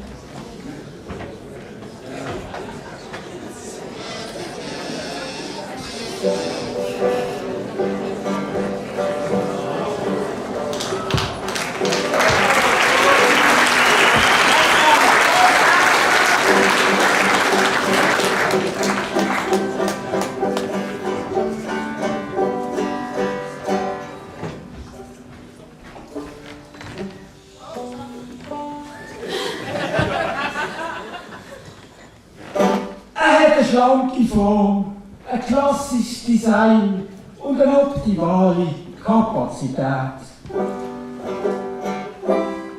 Ein super Abzug, eine geniale Lüftung, der Filter hat jahrelang ein fantastisches Gerät.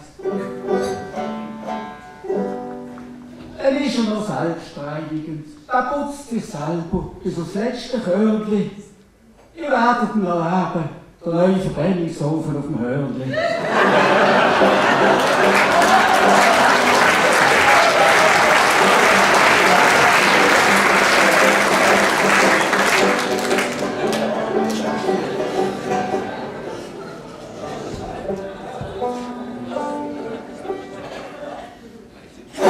Ich bin letztens in Deutschland und habe dort leider ein wenig zu viel getrunken. Da bin ich nach fremd gegangen, habe mit Bällen gespielt, bin tief in der Sünde versunken. So habe ich einen Riesenschiss, als es die Frauen fährt. Es geht mir richtig mies. Die Schwaben, die kennen bei Ballspielen oder Videobeweis.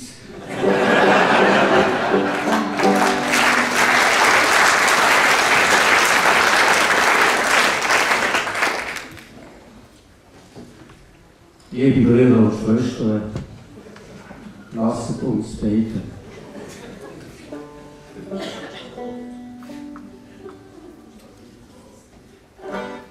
Herr Gott im Himmel, wir danken dir, dass du uns hilfst in der Not.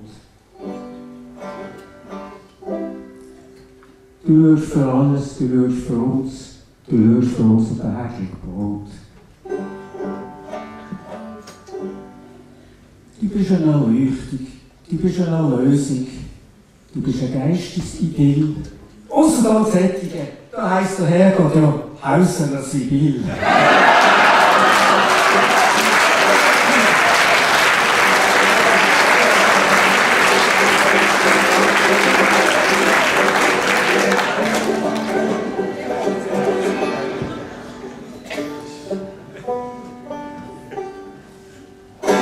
Der Schwiegerkönig Matthias Glaner hat Glück gehabt. Gut, ist nicht mehr vorgefallen. So ein Fotoshooting ist halt nicht das Gleiche wie die Schwingerhosen an Ranzen schnallen. Und auf so einem Gondeldach steht man halt nicht so gut wie in einem Stall. Die bessere Absprungtechnik als der Simon Ammann hat auf jeden Fall.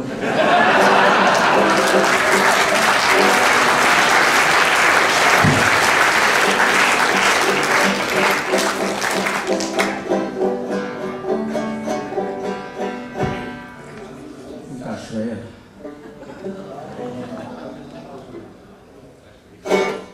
Bei uns im Geschäft gilt ich als Loser, denn die Power Degradation ist fatal. Der Teamleader hat auch schon gesagt, mein Working Speed sei halt schon minimal. Dann bin ich noch am Age Upper Limit. Ich weiss nicht, ob ich das noch packe. Für meine Kollegen bin ich ein Low Performer. Also auf gut Deutsch gesagt, ich bin ein alter Sack.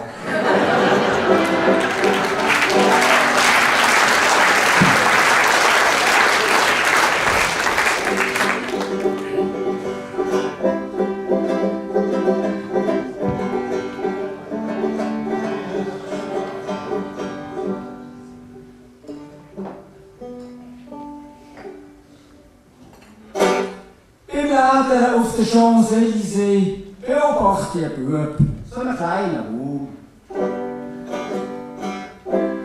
Er täubelt und trötzelt und macht seine Grossmutter Viertelsturm. Und ich höre anschaue, denke ich aufs Mal, wow, das ist ja der Präsident Macron und Grossmutter ist seine Frau.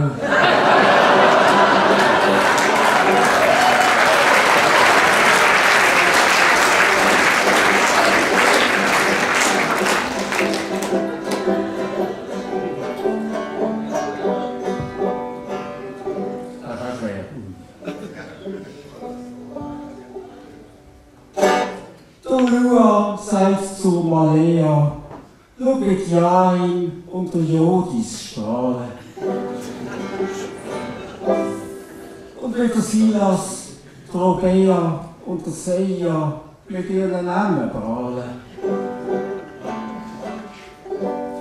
Dann gibt's den Liam, der Jerun, Elea, das muss alles behalten. Dann sag ich bin der Fritz, dann heisst's, ey, voll strange ist dein Name, Alter.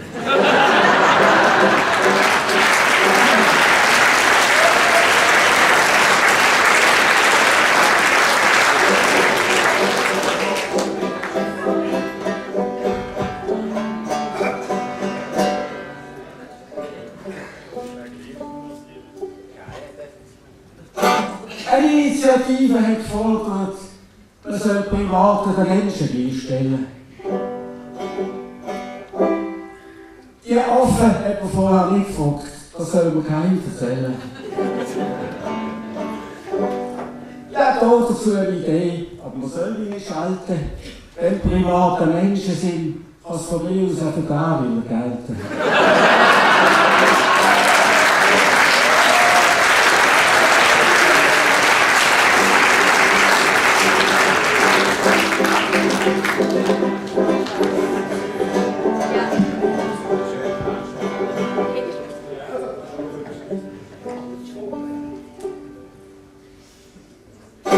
Wenn Sie in gewissen Etablissements im Kleinbasel den Führer machen, können sich Gäste ausnahmen auf den Grind wie nicht ganz backen. Letzte laufe ich an so einer Bätscherei an und wo die Witztrille intervenieren, ruft durch Christian Post und «Salut mon Dieu, ich bin am Trainieren».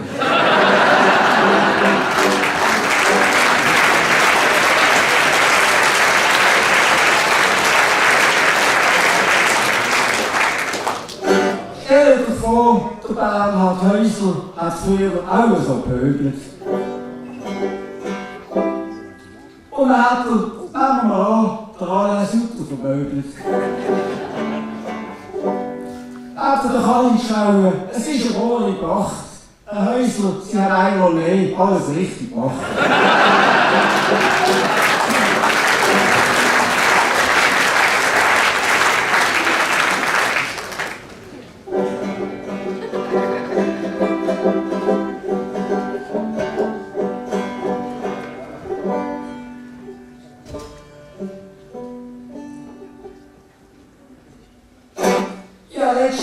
Von mir runtergeschaut und habe wegen Trommeli das Pfeiferli nicht mehr gesehen.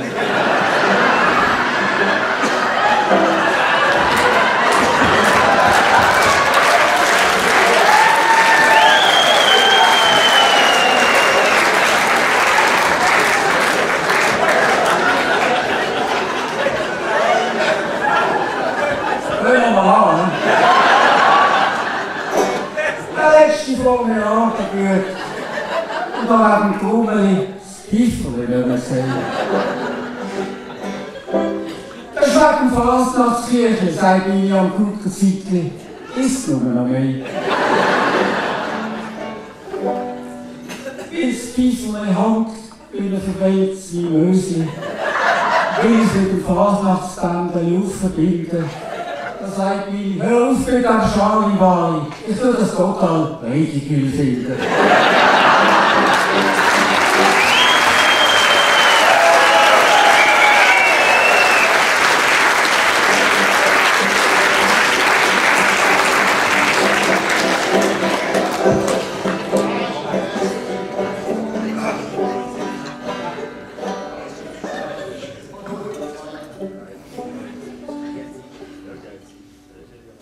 Ich vermisse seit einer Woche meine Frau.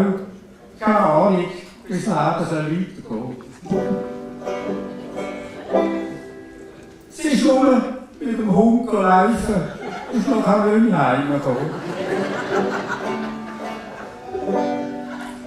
Es hat mir eine Belohnung ausgesetzt und falls es jemandem gelingt, kriegt er 5000 Stutz, wenn wir den Hund wieder bringen.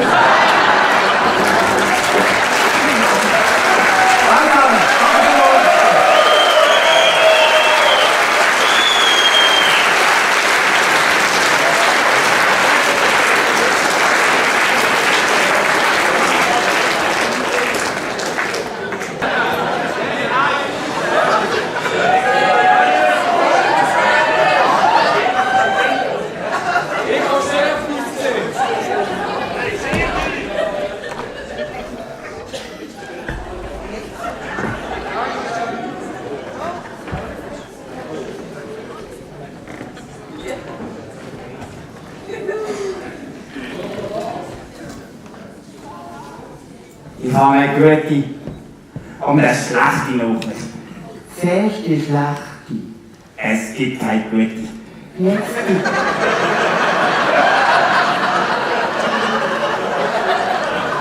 Jetzt die gute. Es gibt gar keine schlechte. Hä? Es gibt Good News. Und Fake News? Das Vögel piepsen von den Dächern. Der Pepsi piepst. Mit wem?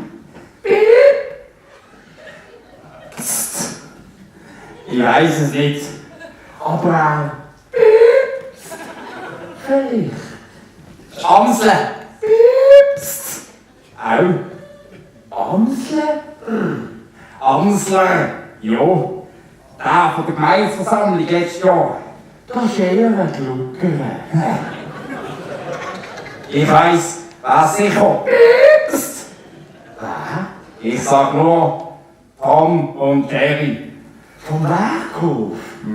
Vorstädte haben Sie auch nie mit der Gemeindearbeit?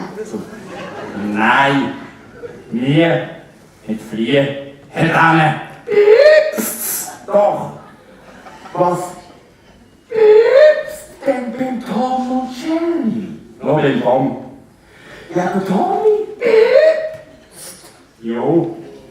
Mit wem gibt's denn der Tommy? Mit einem aus dem Wallis. Ja, nicht daheim. Nein, jetzt. Ah, mit einer Walliser. Ja, Französisch oder Deutsch? Ich weiss nicht. Au. Irgendwann haben wir am Wochenende im Wallis.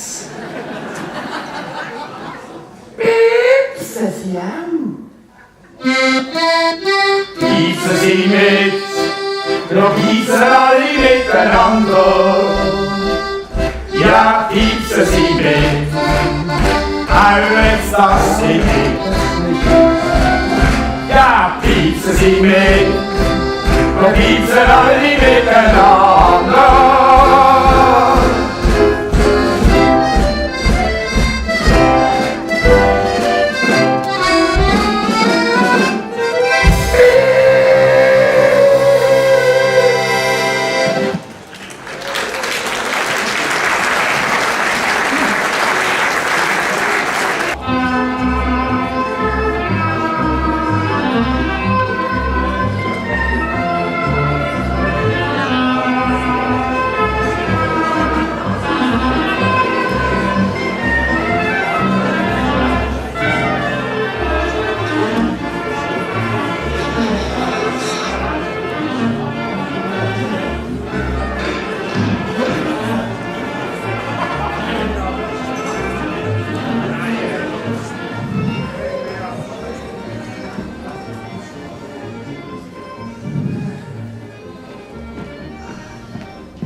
Das sollte ja lernen, dass es auswählt bis am Schluss.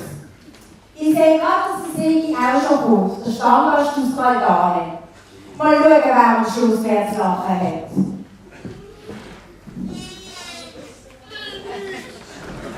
Hi. Hey! Oh, sorry, Sigi. Sorry, Mert. Hey, also ist denn schön, dass du den Weg auch gefunden hast. Du bist ein schöner Rocki. Ich wohne in dem Winkel und so viel Öl für mich. Das ist ja wohl. Hey, Patrick! Leg uns 2 Becher. Oder so französische Gagouets, wenn du hast. Weisst du, Sigi kann eigentlich das Apero voraus machen. Aber er hat die Gartenwirtschaft noch nicht gewusst. Und der Krempel unter dem Schopf liegt auch immer noch rum. Wie man sagst du, ich kenne das ja von der Schule. Alles musst du selber machen. Früher, da haben wir noch die Glauben, weißt du, Donadell. Der hat da mit Basen rumgewüscht. Dann haben sie dort verteilt, die Basen auch weggenommen. Finito! Alles selber machen. Wahnsinn. Auch der Bert und Patrick haben sich lieb beim Apero. Sie servieren einen schönen kühlen Becher für 4,50 Franken. Dazu gibt es noch französische Nüsse, die der Patrick für 3,90 Franken einen am Kiosk geholt hat. Ein kulinarischer Leckerbissen also. So. Oh Gott, das ist Appetit. Nein. Du musst schon austrinken. Das ist wahr, ja. So, meine Freunde, ich habe euch hier den Menüplan zusammengestellt. Als Vorspeise gibt es einen typischen elsässischen Flammkuchen mit Speck und Zwiebeln. Als Hauptgang gibt es dann gar keinen typischen elsässischen Flammkuchen. Da gibt es scharfe Chili, Schote, etwas Feines im Menü. Das alles tue ich zubereiten draussen in meinem Flammkuchenanhänger, dass da in der Küche ein bisschen länger Pommes, Frites, schmeckt's. Tut's. Soll's. Tut's. Ja, und jetzt wünsche ich euch einen guten Tag. Hey, Saufen gibt's nicht, oder was? Mal. Es gibt einen schönen französischen Vin Rouge. Chateau Mal à la Terre. Das hilft nicht, bring mir einen Ettiger. Ohne. Weisst, Sigi, beim Wein kommt der Patrick nicht so draus. Ja, so nicht. Aber weisst du, viel macht er die besten Flammenkuchen, die es gibt. Also von da bis zur Tagia-Tankstelle rauf kenne ich keinen, der die besten macht.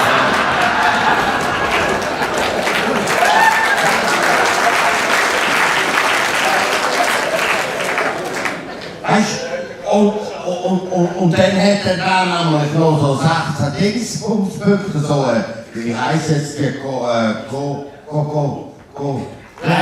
Kumulus? Ja, genau, Kumulus, du sagst es.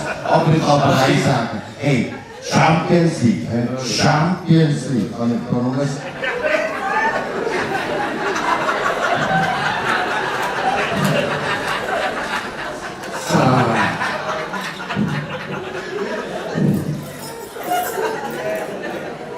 Sigi, wie siehst du mit dem Müllplan, den du für die 2 Jahre dort zusammengestellt hast? Meinst du, können die mehr Punkte holen, wie du mit deiner Beiz? Gefällt dir überhaupt die Zusammenstellung vom Menü? Also, ich glaube nicht. Lammerkuchen zur Vorspeise, Lammerkuchen zur Hauptspeise, Rüst zum Süffeln. Ich kann Lammerkuchen nicht mehr hören, das sagt er so zu den Ohren. Wenn ich die Hand gelohnt, damit sie eine Hühnerkabel anschauen. Er lacht am 6. Also das macht mich schon traurig. Ich glaube, ich höre auf da. Soll das heute wieder kommen?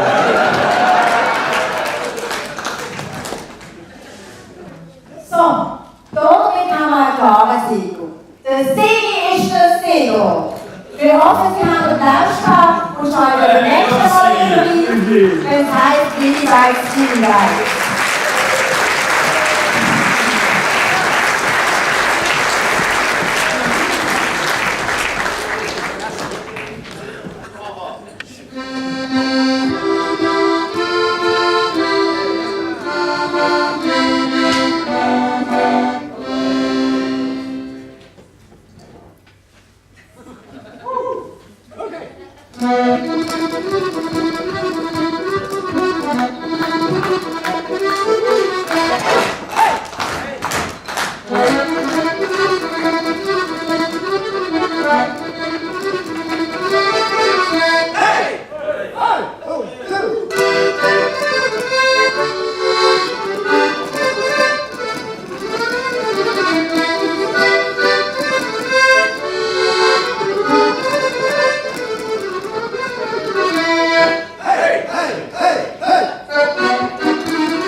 Ich trinke eigentlich noch alles. Nur kein Bier.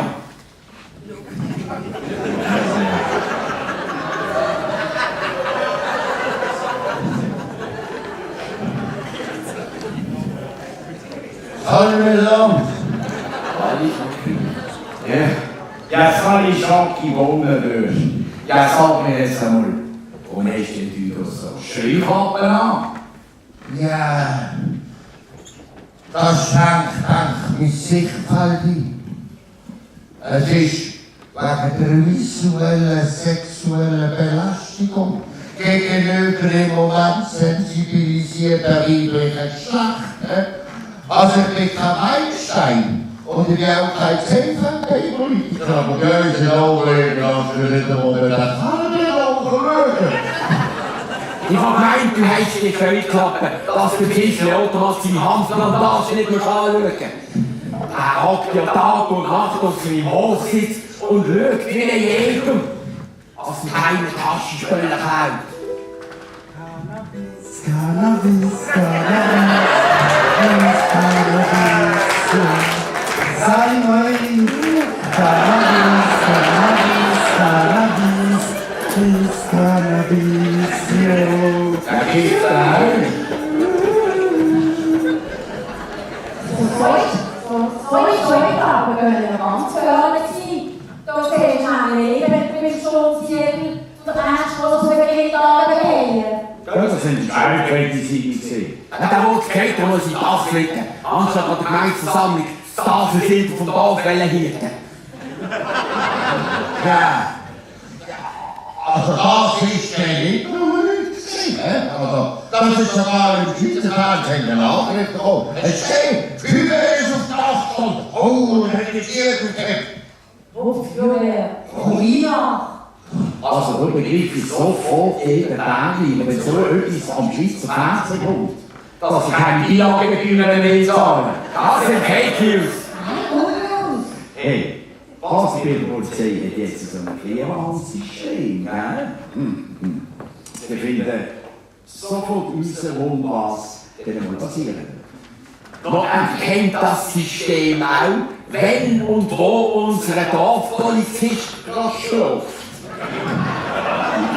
Jo, nein. Es ist ja so, wenn man alles, was passiert ist, zuerst einmal in den Computer eingeben. Und irgendwann dann später einmal wirft das Resultat uns, wo etwas könnte passieren. Wir können noch über 20 Jahre auf die ersten Resultate warten. Hey, habt ihr gewusst, also wir in Oberlingen gehen immer noch die Spreu vom Weizen trennen. Und der Spreu, hey, da liefern wir dann Fettigen ab. Hey, jo, da kann man den gut Fasnacht entsorgen. Da könnt ihr überhaupt alles entsorgen. Heute gegen unsere Fasnacht. Die Fasnachtssitzung ist zwar schon 3 Mal gestohlen worden, aber jetzt suchen wir einen neuen Fasnachtspreis im Komitee. Das ist doch kein Problem. Möchtet doch ganz gemein. Hey, oh, Saufen hinten. Hey, Sie müssen so eine Landsgemein reden. Okay, Sömlinge, Säufenwägel. Und wir Großtätigen mit der gelben Zähne das Budget bewegen. Aber Fasnacht brauchen wir keine gelben Zähne. Da brauchen wir einen dummen. Nein. Hey, du da in Ecke. Hey, du. Ja, was ist? Was bist denn du für einen? Hey, Pizza. Verkaufsklo. Ja, ich mach's. Ja, ich mach's. Aber nur für ja, Also richtig Geschäft. Nein. Ich bin jetzt Projektleiter im Elektrizitätssektor. So viel Hochschule. Aber hoffentlich keine Rhythmusstörungen. Ja, da fällt mir gerade etwas ein. Rhythmusstörungen. Männer kommen, passt gut zusammen. Die haben ein neues Lied komponiert. Das passt jetzt so wunderbar da an. Wir sind Haus vom Leimeral. Wir sind Haus vom Leimeral.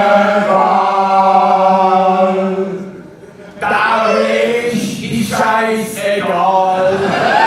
Scheißegal.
Musik